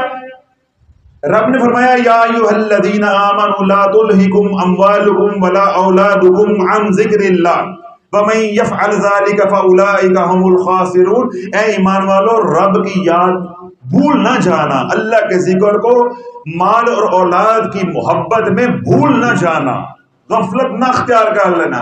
وَمَن يَفْعَلْ ذَلِكَ فَأُولَئِكَ هُمُ الْخَاسِرُونَ. جنہوں نے ایسا کیا وہی تو خسارہ پانے والے ہیں. تو جس میرے رب نے تجھے ایمان دے دیا ہے، اب وہ تیری ناکامی نہیں چاہتا. یہ ایمان کی توہین ہے. بندہ ڈاکٹر ہو، نوکری نہ ملے، ڈگری کی توہین ہے کہ نہیں؟ آپ کی بیٹی نے، بیٹے نے MBA کیا ہو، نوکری نہ ملے، آپ کو غصہ آتا نا ڈگری پھاڑ کے منہ پہ ماریں گے ہم نے کیوں پڑھا ہے؟ کیوں بٹو صاحب غصہ آتا ہے، غیرت آتی ہے؟ تو اللہ ایمان دے بندہ جہنم میں چلا جائے. ایمان جس طرح یہ ڈگری ڈاکٹر ہے، انجینئر ہے، آئی ٹی میں کوئی سبجیکٹ میں اسپیشلائز کیا ہے یا کوئی بھی اور ڈگری حاصل کی ہے، اس کا ایک مقصد ہے، تو وہ مقصد حاصل نہ ہو تو ڈگری کو چولہے پانا ہے؟ ہمارا ڈگری وہ کس کام کی ہے؟ اگر ایمان لے کے بھی ہم نے جہنم میں جانا ہے تو پھر ایمان چولہے پانا ہے؟ ایمان کا کیا فائدہ پھر؟ تو جو ایمان کے بغیر والے انہوں نے کہاں جانا ہے؟ جہنم میں جانا نا. تو جہنم میں جانے کے لیے ایمان کی تو ضرورت ہی نہیں، بلکہ ایمان سے محروم ہوں گے تو جہنم میں جائے گا. تو جو بندہ ایمان والا بھی ہو جائے تو وہ اس کے اوپر افسوس ہے، افسوس کی انتہا ہے کہ وہ جہنم میں چلا جائے کچھ عرصے کے لیے بھی. تو اللہ نہیں چاہتا لعلکم تفلحون، اللہ کامیابی چاہتا ہے. فاذکروا اللہ کثیر لعلکم تفلحون، تم میرا ذکر کثرت کے ساتھ کرو تاکہ تم کامیاب ہو جاؤ. اور جب اللہ نے ہمیں دنیا دے دی، ہم نے کیا کیا؟ بچوں میں مصروف، کاروبار میں مصروف، اور مصروفیت کے اندر ہم اللہ کو بھول گئے. پھر اللہ نے بیماری بھیج دی. تو کہتا ہے وقت نہیں ملتا، یہی کہتا تھا نا محفل میں حضرت صاحب وقت نہیں. جس طرح آج دیکھیں موت پڑ گئی ہے کہ بھئی ایک دن پہلے محفل ہو گئی، ساری خانقاہ خالی ہو گئی، یہ کل تے ہوئی آج پھر محفل. 2 گھنٹے پہلے کھا کے پھر کہتے ہیں یار کوئی کھان پین نو نہیں ہے گا کار. بیوی کو تھوڑی دیر بعد کہتے ہیں نا ٹچکلا لگاتے ہیں، بھئی یار کوئی کچن کھان پین کچھ ہے نہیں ہے، تھوڑا بہت کوئی سینڈوچ ہی بنا دے، کوئی چپس چپس ہی بنا دے. 2 گھنٹے بعد مانگ لی تو روح کو کچھ نہیں دینا. 2 دن پہلے محفل ہوئی، آج چھٹی کر لی کہ بھئی یہ کوئی بات نہیں، ہم نے 2 دن پہلے جو ہے وہ محفل پہ ہو آئے ہیں. تو اللہ جب انسان کا یہ والا رویہ ہو جاتا ہے، وہ کہتا ہے میرے پاس وقت نہیں ہے، میرے پاس وقت نہیں ہے، میرے پاس وقت نہیں ہے. اللہ کہتا ہے کوئی مسئلہ نہیں، تینوں ویلا کر دینے. تو روئے گا کہ میرا وقت گزرتا نہیں ہے، اب تو کہتا ہے میرے پاس وقت نہیں ہے، تینوں انج ویلا کران گے. تو کہے گا وقت گزرتا نہیں ہے. اب کیا ہوتا ہے؟ اللہ چارپائی پہ ڈالتا ہے، بیمار کرتا ہے. 4 دن 5 دن 10 دن 15 دن 20 دن، جتنا بڑا وہ خاندان کے تعلقات والا بندہ ہوتا ہے، سارے بھاگ دوڑ کرتے، چاچا کیا ہو گیا، ماما کیا ہو گیا، پھپھو کیا ہو گیا، فلانا کیا ہو گیا، نہیں اس ڈاکٹر کے پاس جاؤ، اس ڈاکٹر کے پاس جاؤ. وہ ہر ایک کی بیٹری 1 دن بعد، کسی کی 2 دن بعد، کسی 3 دن بعد وہ جذبات ختم ہوتے جاتے ہیں. جب 2 ہفتے گزر جاتے ہیں تو چاچا اونج پیا ہوتا ہے. پھر اس کو ہاتھ پکڑ کے کوئی پخانہ کروانے کے لیے بیت الخلاء لے جانے کے لیے بھی تیار نہیں ہوتا. کیا کہتے ہیں؟ میرے پاس وقت نہیں ہے. یہ اس کو اس کیے کی سزا مل رہی ہے جب وہ یہ کہہ رہا تھا میرے پاس وقت نہیں ہے. تو رب نے کیا نظام چلایا؟ تینوں ہی انج ویلا کران گے کہ تیرے سے کوئی حال پوچھنے بھی نہیں آئے گا، تو بالکل ویلا آئے گا، تو بالکل فارغ ہوگا. تو اس کا کیا مطلب ہوتا ہے؟ جو فارغ ہوتا ہے وہ اللہ کا ذکر کرتا ہے. نہیں وما توفیقی الا باللہ، یہ تو میری عطا ہے. میں چاہوں تو جو دن رات مصروف بھی ہے وہ بھی میرے ذکر میں رہے گا، اور اگر میں نہ چاہوں جو دن رات فارغ بھی ہے وہ بھی ذکر سے محروم رہے گا. وما تشاءون الا ان یشاء اللہ رب العالمین. بندے کے چاہنے سے کیا ہو جاتا ہے اگر پروردگار عالم ہی نہ چاہے تو اللہ والو جب بندہ بیمار ہو جاتا ہے تو کیا چاہتا ہے؟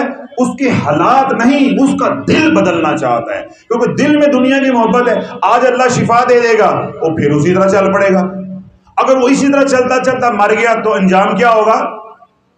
جہنم میں. تو اللہ ایمان والوں کو جہنم پہ جانا پسند کرے گا؟ ابھی میں نے آپ کی غیرت جگائی ہے کہ اگر آپ آکسفورڈ یونیورسٹی سے پڑھے ہوں، ہارورڈ سے پڑھے ہوں، ٹھیک ہے، یا جس طرح ہم میڈیکل کے ہیں، ہم کنگ ایڈورڈ میڈیکل کے ہی سے پڑھے ہوں، یا جس طرح میں نشتری ہوں، میں نشتر سے پڑھا ہوں، تو میں نشتر کی ڈگری لے کے پھر مجھے وہ ملازمت نہ ملے تو میں خود بھی ڈگری پہ تھوکوں گا اور اس ادارے کی بھی توہین ہوگی. تو ادارہ، کوئی بھی دنیا کا ادارہ چاہے گا کہ ہمارے ڈگری کی توہین ہو؟ کوئی چاہے گا؟ تو اللہ والے ہم دنیا دار ہو کے نہیں چاہتے کہ ہمارے ادارے کی ڈگری کی توہین ہو، تو وہ اللہ ہو کے چاہے گا کہ میرے دیے ہوئے ایمان کی توہین ہو. کل شیطان سینہ تان کے کہ اے بے ایمان والے بھی جا رہے ہیں، اے ایمان والے بھی جا رہے ہیں. اللہ یہ تانا سن سکتا ہے؟ اللہ یہ تانا نہیں سننا چاہتا، اور ہم چاہتے ہیں کہ شیطان یہ تانا اللہ کو دے، اللہ کو یہ تانا دے معاشر میں. ہم اس کوشش میں لگے ہوئے ہیں. پھر کیا ہوتا ہے؟ اللہ سخت حالات بھیجتا ہے، آزمائشیں بھیجتا ہے، گردش ایام، پھر پہیا جو الٹا اللہ گھماتا ہے. تو کہتا ہے میرے پاس وقت نہیں ہے.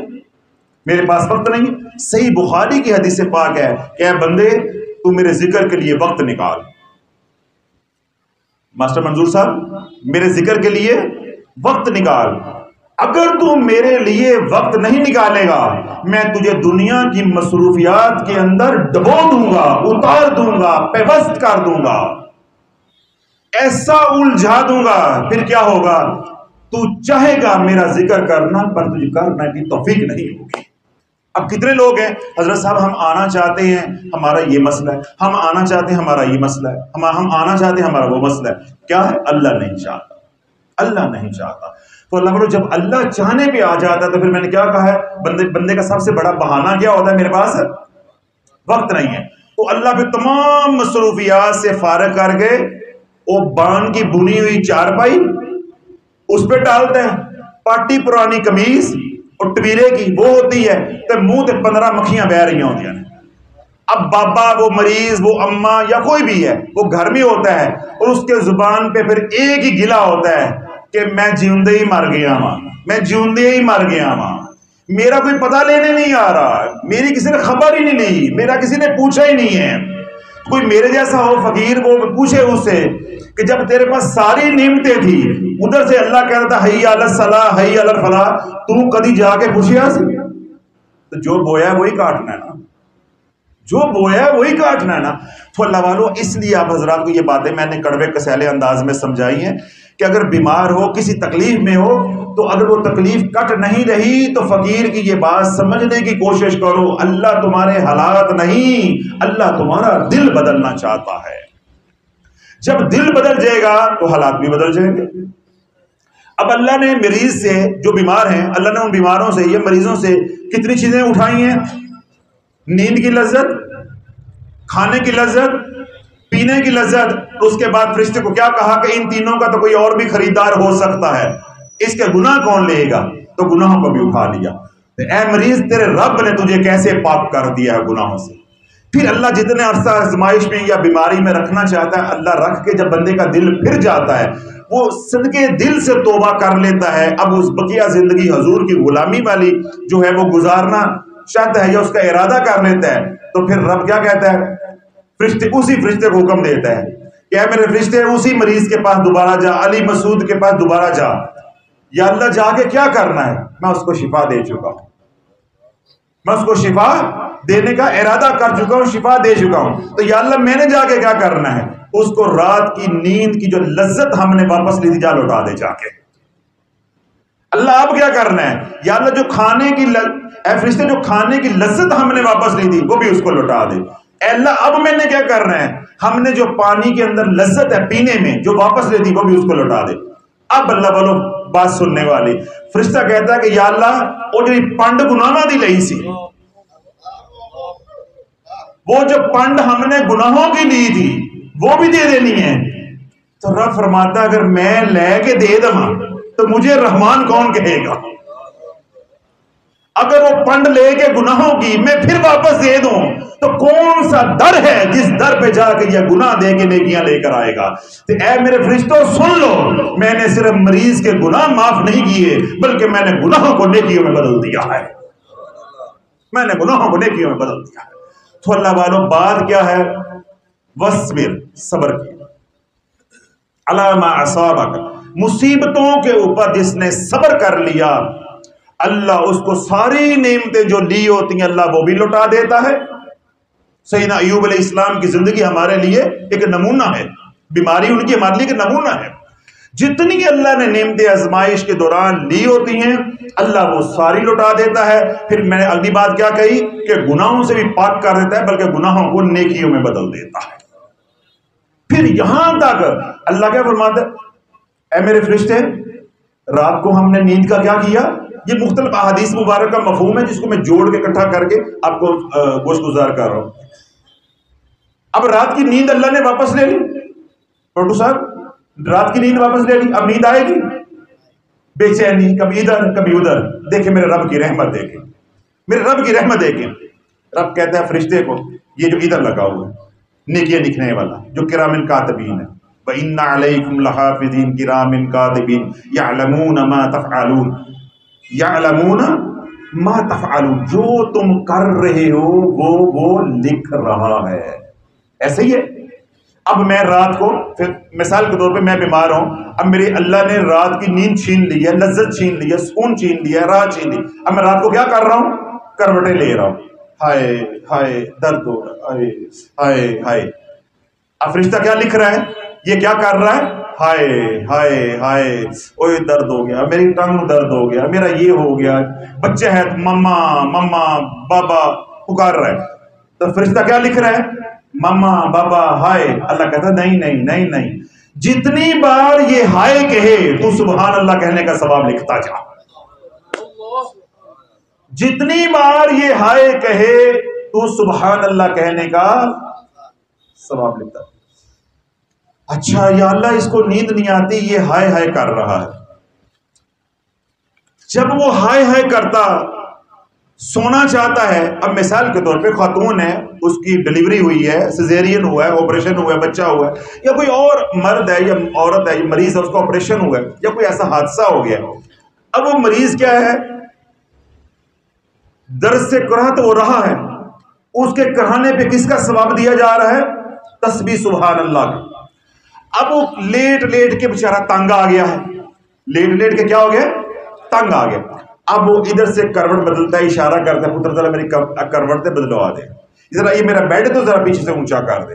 اب وہ جب کروٹ بدلتا ہے، ایک وہ کہتا ہے ہائے درد ہو گئی، ایک وہ ساتھ کیا کروٹ بدلنے کی کوشش کر رہا ہے. میرا رب فرشتے کو حکم دیتا ہے جب یہ کراہے تو نے سبحان اللہ کا ثواب لکھنا ہے، جب یہ کروٹ بدلے تو نے لا الہ الا اللہ کا ثواب لکھنا ہے.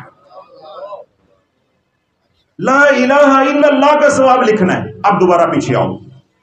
اللہ نے پہلی نعمت کون سی چھینی یا واپس لی؟ نیند کی لذت. نیند نہیں آ رہی، نیند نہیں آ رہی. رب فرشتے کو حکم دیتا ہے میرے فرشتے راتوں کو کون جاگتا ہے؟ میری محبت میں راتوں کو کون جاگتا ہے؟ تو فرشتہ عرض کرتا ہے یا اللہ جو تیرے مقربین ہیں، جو تیرے صالحین ہیں، وہ تیری محبت میں راتوں کو اٹھ کے روتے ہیں، راز و نیاز کرتے ہیں. تو رب فرماتا ہے اس کو بھی تو میں نے اپنا بنا لیا ہے، اگر میں نے اپنا نہیں بنانا تھا تو بیماری کیوں بھیجی تھی؟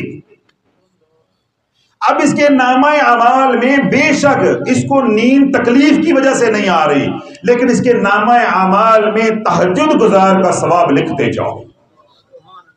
تہجد گزار کا ثواب لکھتے جاؤ. تو اللہ والو یہ سارے انعامات کس پہ ملتے ہیں؟ بیماری کے اندر، آزمائش کے اندر صبر کرنے پہ، اپنا عقیدہ سیدھا رکھنے پہ.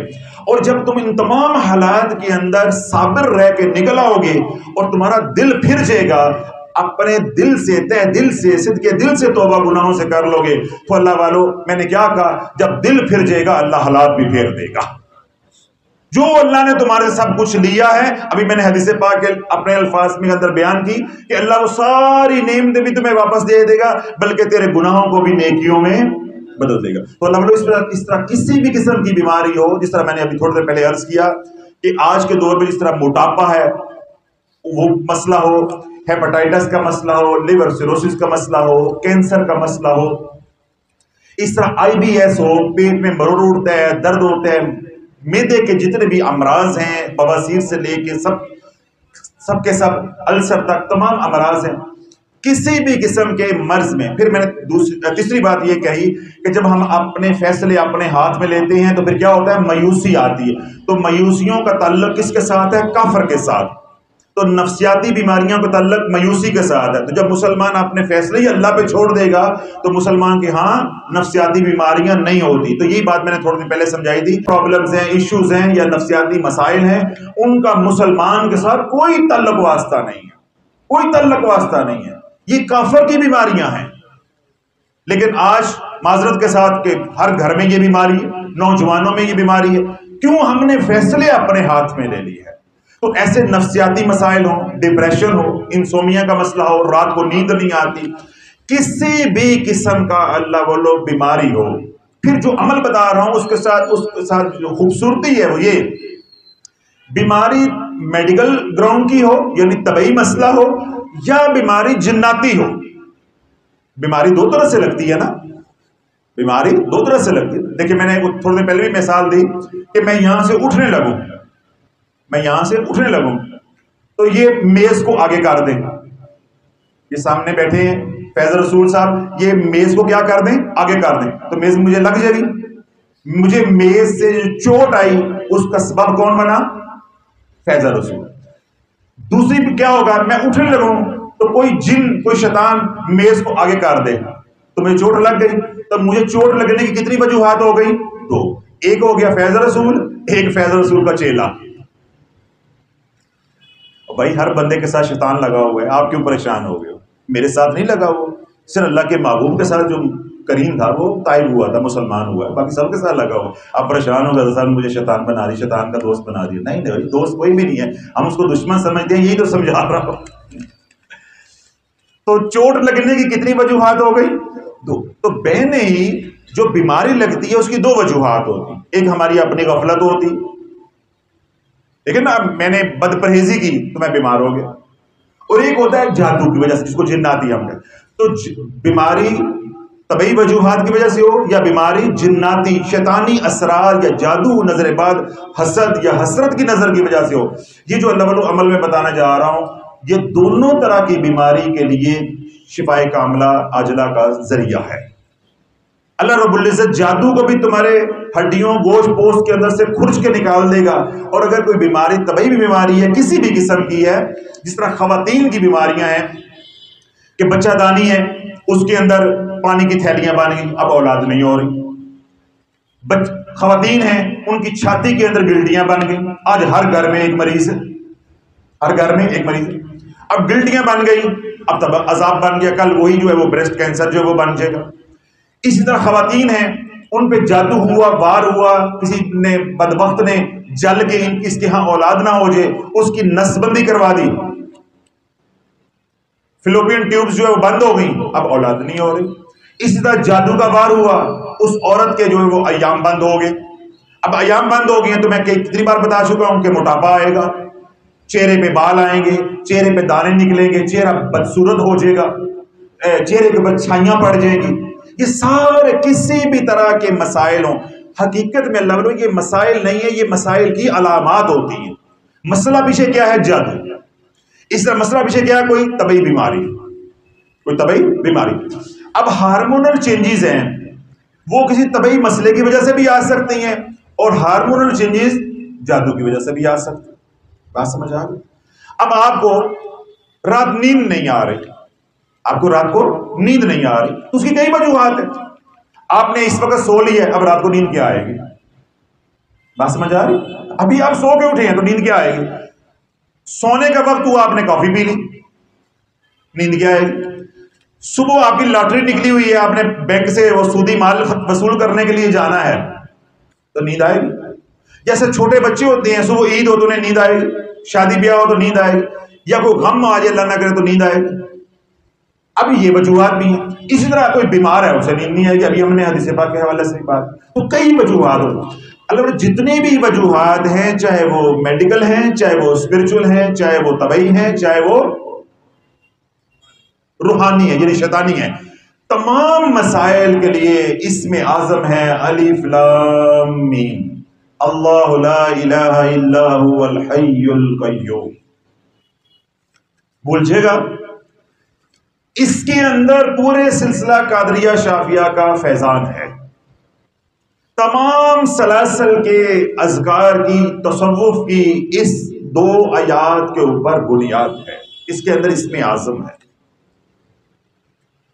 اس کے اندر کیا ہے؟ اسم اعظم ہے. آج دنیا پاگل ہو کے پھرتی ہے نا، اسم اعظم اسم اعظم. اللہ والو میں آپ کو بتا رہا ہوں، ہم دے رہے کو لینے والا نہیں ہے. یہ اسم اعظم ہے الف لام میم اللہ لا الہ الا هو الحی القیوم. قرآن مجید کی جو سورہ بقرہ ہے وہ کہاں سے شروع ہوتی ہے؟ الف لام میم. آیت الکرسی کہاں سے شروع ہوتی ہے؟ اللہ لا الہ الا هو الحی القیوم. ان دونوں کو جوڑو گے تو الف لام میم اللہ لا الہ الا هو الحی القیوم، سورۃ آل عمران. اب بھولے گا تو نہیں، میں نے جٹا کے طریقے سادے طریقے سے سمجھا دیا. الف لام میم اللہ لا الہ الا هو الحی القیوم. جو ہی تو کہے گا لا الہ الا اللہ، جادو ٹوٹ جائے گا. تو کہے گا الحی القیوم، بیماری نکل جائے گی، بیماری نکل جائے گی. تو جب پڑھے گا اللہ، شروع اللہ سے ہوگا نا، اللہ لا الہ. جب تو کہے گا اللہ، جتنی تیرے جسم کے اندر نیگیٹو انرجی گئی ہوئی ہے اللہ وہ ساری نکال کے ہیلنگ انرجی اندر ڈال دے گا. نیگیٹو انرجی ساری تیری باڈی کے اندر سے، ساری ظلمت اللہ نکال دے گا. اللہ ولی الذین آمنوا یخرجہم من الظلمات الی النور. اللہ ایمان والوں کا مددگار ہے، مشکل کشا ہے، دستگیر ہے، دوست ہے. کیا کرتا ہے؟ بیماری سے نکالتا ہے، صحت کی طرف لے جاتا ہے. مشکلوں سے نکالتا ہے، آسانیوں کی طرف لے جاتا ہے. ذلتوں سے نکالتا ہے، عزتوں کی طرف لے جاتا ہے. من الظلمات الی النور. ظلمت کیا ہوتی ہے؟ نیچ. نور کیا ہے؟ اعلیٰ. اس کا ظاہری ترجمہ ہم کریں گے تو کیا کریں گے کہ اللہ اندھیروں سے نکال کے روشنیوں کی طرف لے جاتا ہے. اس کا باطنی ترجمہ یہ ہے، یا اللہ جو پیغام دے رہا ہے، اللہ ولی الذین آمنوا یخرجہم من الظلمات الی النور. اللہ ایمان والوں کا یار ہے، اللہ ایمان والوں کا مددگار ہے، اللہ ایمان والوں کا دوست ہے، اللہ ایمان والوں کا دستگیر ہے. اللہ ان کی دستگیری کیا کرتا ہے کہ ان کو پستی سے نکالتا ہے، بلندیوں پہ لے جاتا ہے. اب بیماری پستی ہے اور شفا کیا، صحت کیا ہے؟ بلندی ہے. تو اللہ کیا کرے گا؟ بیماری سے نکالے گا صحت کی طرف، حالت جادو سے نکالے گا صحت کی طرف، حالت غربت سے نکالے گا خوشحالی کی طرف، تنگ دستی سے نکالے گا آسانی کی طرف، ذلت سے نکالے گا عزت کی طرف. شرط کیا ہے؟ من کان للہ کان اللہ لہ. تم اللہ کے ہو جاؤ، بس تم اللہ کے ہو جاؤ، تم اللہ کے ہو جاؤ. اس دن یہاں ساتھی بیٹھے ہوئے تھے، بلکہ ہمارے وہ ڈی ایس پی صاحب بیٹھے ہوئے تھے. تو ایک صاحب وہ یہ کہنے لگے جی وہ اللہ جب اتنا قریب ہے، شاہ رگ سے زیادہ قریب ہے، تو پھر ہمیں یہ پیر پکڑنے کی یا فلاں جو ہے وہ جانے کی کیا ضرورت ہوتی ہے. تو پھر انہیں معلوم ہے، پھر میں نے بڑے جٹاکے طریقے سے اسے یہ مسئلہ سمجھایا تھا. آپ نے پوچھا تھا تو میں نے اسے بڑے آسان طریقے سے یہ مسئلہ جو ہے نا سمجھایا تھا کہ مجھے آج تک یہ پتہ نہیں چل سکا، جتنا میرا مطالعہ ہے یا اللہ توفیق دیتا ہے بزرگان کی صحبت میں بیٹھنے کی، کہ اللہ شاہ رگ سے قریب ہے یہ تم کہہ رہے ہو. مجھے صرف یہ بتا دو کہ اللہ سے دور کون ہے. بات سمجھ آئی؟ یہ تو میں نے بھی سنا، آپ بھی کہہ رہے ہو کہ اللہ شاہ رگ سے جب قریب ہے تو پیر پھڑندی کی لوڑ پئی ہے. تو مجھے صرف یہ بتا دو کہ اللہ سے دور کون ہے. یا معشر الجن والانس ان استطعتم ان تنفذوا من اقطار السماوات والارض فانفذوا لا تنفذون الا بسلطان فبأي آلاء ربكما تكذبان. اس آیت کا مفہوم صرف اتنا ہے سادہ الفاظ کے اندر کہ تسی جو کر سکتے ہو کر کے بہاؤ.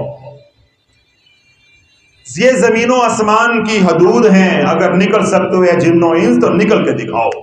تمہاری اوقات یہ ہے کہ میرے امر کے بغیر تو پر نہیں مار سکتے، پر نہیں مار سکتے. تو میں نے کہا تو مجھے صرف یہ بتا دے، یہ مجھے تلقین نہ کر، سبق نہ دے کہ اللہ قریب ہے، تو مجھے یہ بتا اللہ سے دور کون ہے. تو اسے یہ بات سمجھ نہیں ہے. تو اللہ والو، اللہ شاہ رگ سے قریب ہے. رب کے قریب ہونے سے کام نہیں بنتے، رب کے قریب ہونے سے کام بنتے ہیں. بندے کے رب کے قریب ہونے سے کام بنتے ہیں. یہ نقطہ سمجھنے آیا امت کو، اور ایک فرقہ ایجاد ہو گیا، اسی کسی دی نہیں مانتے، ہمیں حوالہ دو، ہم کسی کی نہیں مانتے. انہیں یہ بات قرآن انہیں نہیں سمجھ آیا. وَنَحْنُ أَقْرَبُ إِلَيْهِ مِنْ حَبْلِ الْوَرِيدِ کہ اللہ شاہ رگ سے بھی قریب ہے. کون کہتا ہے کہ اللہ قریب نہیں ہے؟ سوال یہ ہے کہ تو اللہ کے کتنا قریب ہے. سوال یہ ہے کہ تو اللہ کے کتنا قریب ہے. تو فیصلے کس بات پہ ہوتے ہیں؟ اللہ کے قریب ہونے کے. فیصلے اللہ کے نہیں فیصلے ہوتے ہیں کہ میں آپ اللہ کے کتنے قریب ہیں. تو اس کائنات میں جو ہستی سب سے زیادہ اللہ کے قریب ہے وہ کون ہے؟ حضور علیہ الصلوۃ والسلام. کملی والا ہاتھ اٹھائے اللہ انکار کرے گا. صحابہ جیسی مقدس ہستیاں ہاتھ اٹھائیں اللہ انکار کرے گا. صالحین اولیاء اللہ جیسی ہستیاں اٹھائیں سوال کریں اللہ ہاتھ موڑے گا. ساڑھے جی جھوٹاں جڑیاں وظیفے بھی پڑھتے رہتی ہیں سر نہیں ہوتا. کیوں؟ ہم نے اللہ سے بگاڑی ہوئی ہے. اللہ نبی کے بھی قریب ہے، ولی کے بھی قریب ہے، کافر کے بھی قریب ہے، بھیڑ بکری کے بھی قریب ہے، ذرے ذرے کے قریب ہے. اللہ نور السماوات والارض یسبح للہ ما فی السماوات وما فی الارض. زمین و آسمان کے ذرے ذرے کے اندر اللہ اللہ اللہ اللہ اللہ ہو رہی ہے، اللہ کی پاکی بیان ہو رہی. تو اللہ سے دور کون ہے؟ واللہ بکل شیء محیط. اللہ کے علم نے ہر چیز کا احاطہ کیا ہوا ہے. تو بات کس سے بنے گی کہ میں اللہ کے کتنا قریب ہوں. تو یہ جو ہم محنت کرتے ہیں آپ حضرات کے اوپر یا ہمارے بزرگان نے ہمارے اوپر محنت کی یا کر رہے ہیں، وہ کیا کریں کہ ہم دھیرے دھیرے اللہ کے قریب ہو جائیں. تو جب اللہ والو یہ ذکر کرو گے، یہ اسم اعظم یہ تمہیں مقام ولایت پہ پہنچا دے گا. یہ اسم اعظم ہے. میں اسم اعظم کی توہین اس لیے نہیں کرنا چاہتا، یہ باتیں میں نے اضافی اس لیے کہی، یہ موضوع کی باتیں نہیں تھی، میں نے اس لیے کہی ہیں کہ یہ اسم اعظم کی توہین ہے، اسے دنیا کے کاموں کے لیے استعمال کیا جائے. اسم اعظم کو اللہ کا قرب پانے کے لیے استعمال کرو. اسم اعظم کو حضور علیہ الصلوۃ والسلام کی غلامی پانے کے لیے استعمال کرو. اسم اعظم کو حضور علیہ الصلوۃ والسلام کے غلاموں کے جوتوں میں بیٹھنے کے لیے استعمال کرو کہ مجھے کوئی ایسا اللہ والا مل جائے کہ مجھے اسم اعظم کا پھل مل جائے. اسم اعظم تو مل گیا، اب ہتھیار تو مل گیا، اب اس کو میں نے استعمال کرنا ہے، اس کی نورانیت سے نفع اٹھانا ہے، اس کی نگاہ ہو جائے، اس کی توجہ ہو جائے، تاکہ اس کی نورانیت، اس کا فیضان، اس کے انوار و تجلیات میری روح میں، میرے قلب میں اتر جائے. بات سمجھ آئی؟ اب آپ باہر جاتے ہیں، شو روم پہ جاتے ہیں، آپ وہاں جا کے 1.5 کروڑ روپیہ دیتے ہیں، آپ کروزر گاڑی لے کر آ جاتے ہیں. اب وہ گاڑی ڈرائیور آپ کے گیٹ پہ کھڑی کر دیتا ہے، چابی آپ کو پکڑا دیتا ہے، آپ کو نہ چلانی آتی ہے نہ اس کے فیچرز کا پتہ ہے، تو آپ کیا کہیں گے؟ یار اندر بھی کر دیں، اندر بھی کر دیں. تو کوئی عزت رہ جائے گی؟ اس ڈرائیور جو چھوڑنے آیا ہے اس کی نگاہوں میں کس رہ جائے گی؟ بلکہ شو روم پہ تو وہ چابی آپ کو پکڑائیں گے، جی لو جی، آپ ادھر منہ چوک کے کھڑے ہو، یار پیسے دے گئے پر چلانے نہیں آتی ہے. تو ایسے ہی اب آپ کا حال ہے کہ اسم اعظم تو فقیر نے بتا دیا، اب آپ کو نہ چلانا آتا ہے نہ پچانا آتا ہے، نہ چلانا آتا ہے نہ پچانا آتا ہے. تو جب اللہ والو اس کو چلاؤ گے نہیں تو پچاؤ گے کیسے؟ جب پچاؤ گے نہیں تو نفع پاؤ گے کیسے؟ تو جب نفع ہی نہیں ہے تو شفا کیسے ہوگی؟ حالات کیسے بدلیں گے؟ تو اللہ والو اس اسم اعظم کو روزانہ 1100 بار پڑھنا ہے، پھر تمہیں چلانا بھی آ جائے گا، پچانا بھی آ جائے گا، اور لوگوں کے ساتھ نبھانا بھی آ جائے گا. اللہ حالات کو بدل دے گا. اول و آخر 11 بار درود ابراہیم پڑھنا ہے، اور کیا پڑھنا ہے؟ الف لام میم اللہ لا الہ الا هو الحی القیوم، الف لام میم اللہ لا الہ الا هو الحی القیوم، الف لام میم اللہ لا الہ الا هو الحی القیوم. 11 تسبیحاں کرنی ہیں، 1100 بار پڑھنا ہے، اور اول و آخر درود ابراہیمی نماز والا درود پاک 11 بار پڑھیں گے. پڑھ کے پانی پہ دم کریں، پانی کی دم والی بوتل بنا لیں، وہ اپنے پاس رکھیں، سارا دن اسی پانی میں سے تھوڑا تھوڑا پانی آپ پیتے رہیں.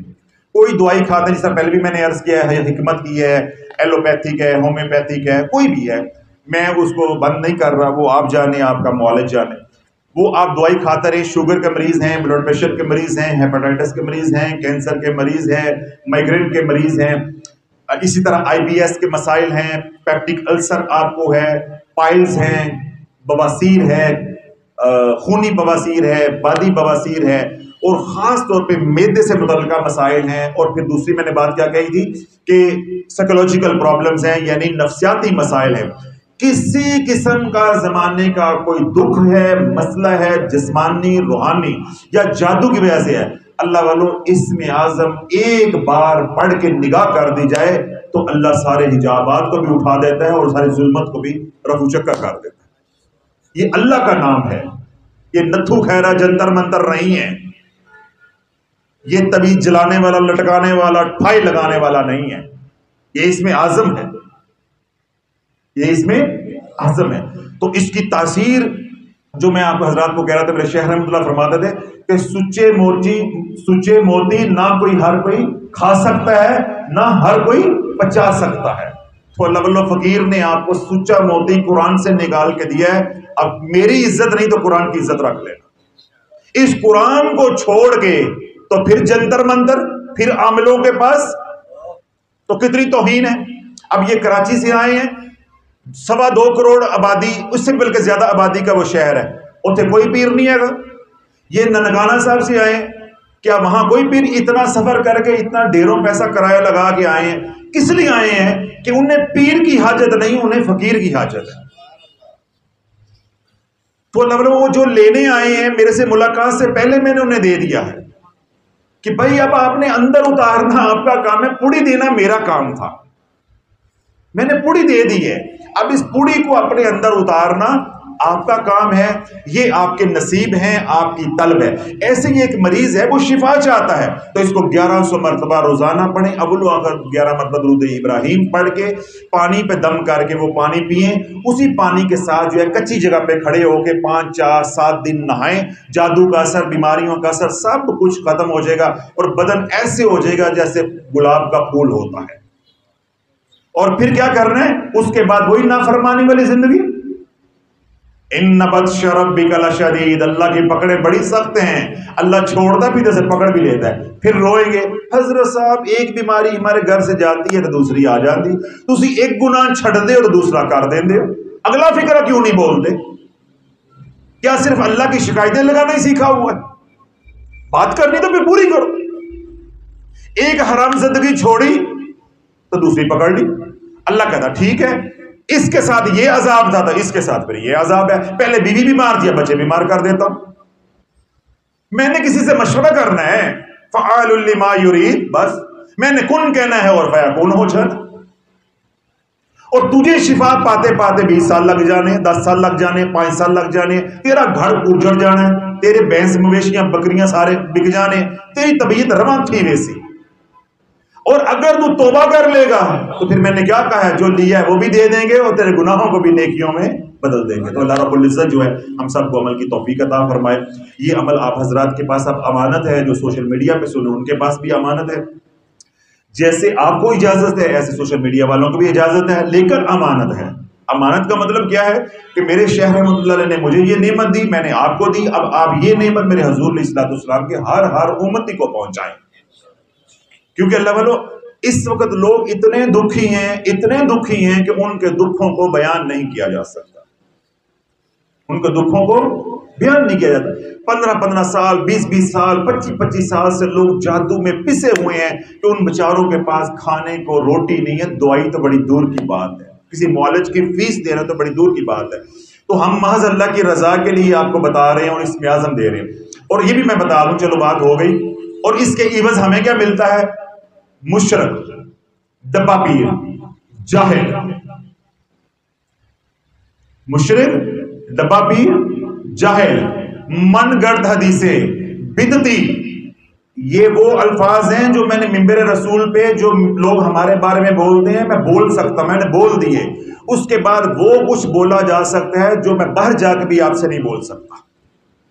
یعنی جو ہم آپ کے ساتھ نیکی کر رہے ہیں اس کا معاوضہ ہمیں اس دنیا میں یہ ملتا ہے. ننگی ماں بہن کی گالیاں نکالتے ہیں، ننگی ماں بہن.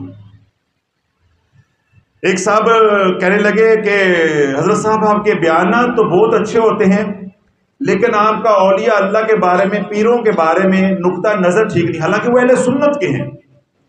میں نے کہا جی میرا کیا نقطہ نظر ٹھیک نہیں ہے؟ کہنے لگا جی آپ فقیر کہتے ہیں، تو فقیر تو جو ہے وہ اعمال نہیں بتاتا، فقیر تو نگاہ کرتا ہے تو بیڑا پار ہو جاتا ہے. اب دیکھو لگو پیروں نے گمراہی کیسے پھیلائی ہے. تو آگے انہوں نے فکرہ کیا بولا، اس لیے مجھے شک ہے آپ کے اوپر کہ آپ علماء سو میں سے ہیں. اب مجھے اس نے کیا کہا کہ آپ علماء سو میں، یعنی آپ باطل ہیں، کفر ہے. میں نے کہا کہ فقیر وہ ہوتا ہے تیرے مطابق جو نگاہ کرتا ہے اعمال نہیں بتاتا تو بیڑا پار ہو جاتا ہے. تو کملی والے نے نگاہ بھی کی ہے اور اعمال بھی بتائے ہیں، کیا وہ فقیر نہیں ہے؟ یہ جو ساری طرز زندگی ملی ہے، مدنی زندگی ملی ہے، اعمال والی زندگی ملی ہے، یہ کملی والے کے در اس فقیر کے در سے تو ملی ہے. تو اگر وہ فقیر یہ اعمال نہ بتاتا، وہ اللہ کا محبوب کملی والا یہ اعمال نہ بتاتا، تو تجھے کیسے پتا چلتا میں نے نماز کیسے پڑھ لی ہے؟ ماں کے حقوق کیا ہیں، باپ کے حقوق کیا ہیں، چھوٹے کے کیا ہیں، بڑے کے کیا ہے، میں نے کھانا کیسے ہے، پینا کیسے ہے، میں نے ذکر اذکار تسبیحات کون سی کیسے کرنی ہے. یہ اتنے اعمال جو ہیں یہ کس نے بتائے ہیں؟ یہ کس نے بتائے ہیں؟ تو جو فقیروں کا امام ہے وہ اعمال والی زندگی دے رہا ہے اور اعمال کے ساتھ دعائیں بھی دے رہا ہے، توجہ بھی دے رہا ہے. یہ فقیری ہے. یہ فقیری نہیں ہے کہ جا ہو جائے گا. بدبختہ تجھے یہی معلوم نہیں آج تک ہوا کہ جا ہو جائے گا. یہ خدائی ہے، یہ فقیری نہیں ہے. یہ خدائی ہے، یہ خدائی لہجہ ہے. خدا کہتا ہے کہ جا ہو جا، وہ ہو جاتا. ابھی میں نے کہا نا انما امرہ اذا اراد شیئا ان یقول له کن فیکون. اللہ جس بات کا ارادہ کر لیتا ہے اللہ کیا فرماتا ہے؟ کن، اور وہ فیکون ہو جاتا. یہ خدائی لہجہ ہے.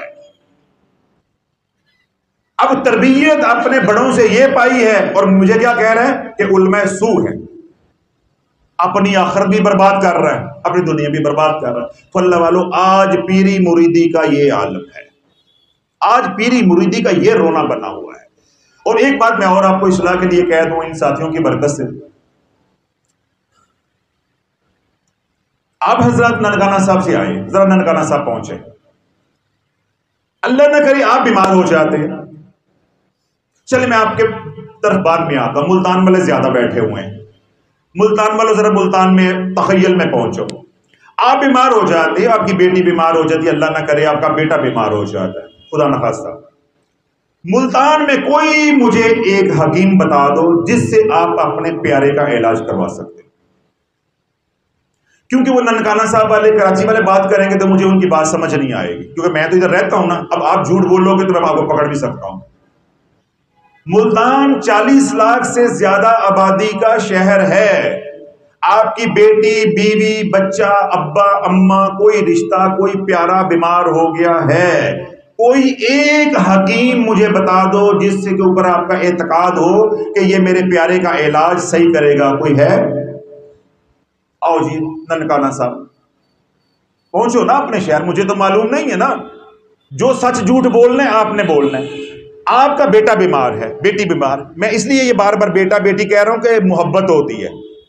تو ہم اس معاملے میں کیا کہیں گے؟ اچھے سے اچھا ڈاکٹر ہو، طبیب ہو، حکیم ہو. کوئی ایک حکیم ننکانہ صاحب میں ہے جس کے پاس جا کے آپ اپنے بیٹے کا ہاتھ دے دیں اور لکھ کے دے دیں کہ جیسا بھی علاج کرے مجھے قبول ہے، لبیک ہے. آؤ جی کراچی والا. بس اللہ بات. یہ فقیر کی بات یاد رکھو، اگر حکیم نہیں ہے تو فقیر بھی نہیں ہے. یہ میں باتیں کہنا نہیں چاہتا تھا، یہ راز کی باتیں ہوتی ہیں. اگر حکیم نہیں ہے تو فقیر بھی نہیں ہے. ایک حکیم نہیں ہے تو فقیر بھی نہیں ہے. آپ بھی دیکھو، حکیم ہیں آپ کی نظر میں نہیں ہے، فقیر ہے آپ کو معلوم نہیں ہے. یہ دنیا قیامت تک نہ حکیم سے خالی ہونی ہے نہ فقیر سے خالی ہونی. نبوت سے خالی ہونی تھی وہ ہو گئی. حکیم ہے، آپ اس تک نہیں پہنچے. کیوں نہیں پہنچے؟ حکیم ہے اکا دکا. ملتان میں ایک حکیم تھے، حکیم یزدانی صاحب. وہ واقعی ہی قابل تھا. میں اس سے نشتر میں ہوتا تھا یا کل میں دوسرے یا تیسرے سال میں، تو میرا ان کے ساتھ تعلق بنا تھا. وہ واقعی قابل تھے. اس کے بعد کیا ہوا کہ حکیم مرتا ہے، وہ اپنے نسخے بھی ساتھ قبر میں لے جاتا ہے. جو ساتھ بچہ کام کر رہا ہوتا ہے وہ اسے بھی نہیں دیتا. اولاد تو اولاد ہے، اولاد کو تو بھنک بھی نہیں پڑتی. جو ان کے پاس ملازمین 20-20 سال سے وہ دوائیاں پیس رہے تھے، کوٹ رہے تھے، انہیں بھی وہ نسخہ نہیں معلوم ہوتا کہ کون سی چیز کتنی ملانی ہے. تو حکمت ساتھ کے ساتھ چلی گئی. یہ جو فقیری ہے، اللہ والو فقیر بنتا نہیں ہے، فقیر من جانب اللہ ہوتا ہے، پیر بنتا ہے۔ میں آپ کو کہہ دیتا ہوں، آپ کو خلافت ہے، جس طرح بٹو صاحب کو بہاولپور احمد کو شرقیہ کی ولایت مل گئی تھی، باول نگر کی۔ پہلے دن پیر کے پاس گئے ہیں، انہوں نے کہا جی آپ بس کیونکہ افسر ہیں، انہوں نے کہا جی چلو جی ایک افسر ہمارا مرید ہو جائے گا، آپ کو بہاولپور اور بہاول نگر کی احمد پور شرقیہ اور یہ جتنی وہ رینج ہے، بیلٹ ہے، وہ ساری کی ولایت دے دی۔ میں ان کا مذاق بنایا ہوا، میں نے کہا بٹو صاحب آپ نے بھی بچوں والی بات کی ہے، وہ لے لیتے، ہم 2 کنال زمین خانقاہ کے لیے ترس رہے ہیں، آپ کو اتنی بڑی ریاست ہوتی 2 کنال مجھے بھی دے دیتے، مجھے بھی دے دیتے۔ تو اللہ والو اس بات میں تھوڑی سی وضاحت بھی آپ سن لیں، حکمت سے دنیا خالی نہیں ہے۔ خانے بال میں بھی وقت حکیم کوئی ہوگا، ملتان میں بھی ہوگا، ننکانہ صاحب میں بھی ہوگا، کراچی میں بھی ہوگا، لیکن کیا ہے؟ الا قلیل، الا قلیل۔ اس لیے ہمیں معلوم نہیں، یہ نہیں ہے کہنا کہ سو ہے نہیں ہے۔ اسی طرح فقیر بھی ہیں تو وہ الا قلیل۔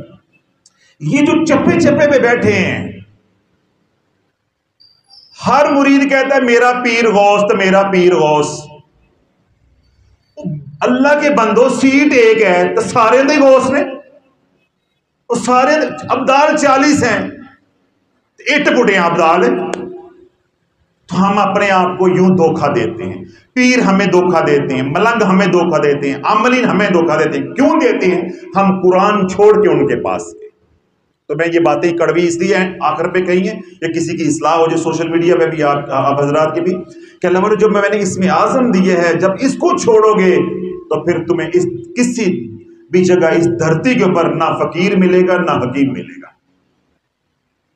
علم اور حکمت یہ ایسے سچے موتی ہیں کہ یہ نبیوں کی میراث ہے، یہ اللہ انبیاء علیہ السلام کو عطا کرتا ہے، اپنے علم میں سے علم اور اپنے حکمت کے خزانوں میں سے حکمت اور اپنے علم میں سے علم، یہ اللہ انبیاء علیہ السلام کو عطا کرتا ہے۔ پھر جو انبیاء علیہ السلام کے وارث ہوتے ہیں، علماء ہوتے ہیں، علماء ربانی ہوتے ہیں، مشائخ ہوتے ہیں، حضور علیہ السلام کے غلام ہوتے ہیں، پھر یہ سینہ بسینہ یہ 2 نعمتیں چلتی ہیں۔ یہ نعمتیں پیسے سے نہیں ملتی، کتابوں سے نہیں ملتی، بات سمجھ آ گئی؟ لیکن جب آپ یہ اسم اعظم پڑھیں گے، الف لام میم اللہ لا الہ الا هو الحی القیوم، اس اسم اعظم کی برکت سے جو معجزہ ظاہر ہوگا وہ یہ ہے کہ تجھے حکیم کی ضرورت ہے تو اللہ حکیم کے پاس پہنچا دے گا، تجھے طبیب کی ضرورت ہے اللہ طبیب کے پاس پہنچا دے گا۔ جو میں نقطہ آپ کو سمجھانا چاہ رہا تھا وہ یہ ہے کہ میں نے آپ کو سواری دے دی ہے، اب منزل آپ کی ہے، اللہ سے مانگیں جو آپ کی طلب ہے، اس اسم اعظم کا ورد کریں، اس کو پڑھیں۔ آپ دنیا مانگتے ہیں، آپ آخرت مانگتے ہیں، آپ بیماری کی شفا مانگتے ہیں، بچیوں کو رشتے نہیں ہو رہے وہ مانگتے ہیں، بچے کی ملازمت نہیں لگ رہی وہ مانگتے ہیں، عزت مانگتے ہیں، یا کوئی اور دنیا کا مسئلہ ہے وہ مانگتے ہیں، یا آپ اللہ کا قرب مانگتے ہیں۔ جب اللہ کا قرب مانگیں گے تو جو پھر اللہ کے قریب ہیں، اللہ ان کے قدموں میں اس اسم اعظم کی برکت سے پہنچا دے گا۔ تو اللہ رب العزت ہم سب کو اس میں عمل کی جو توفیق عطا فرمائے۔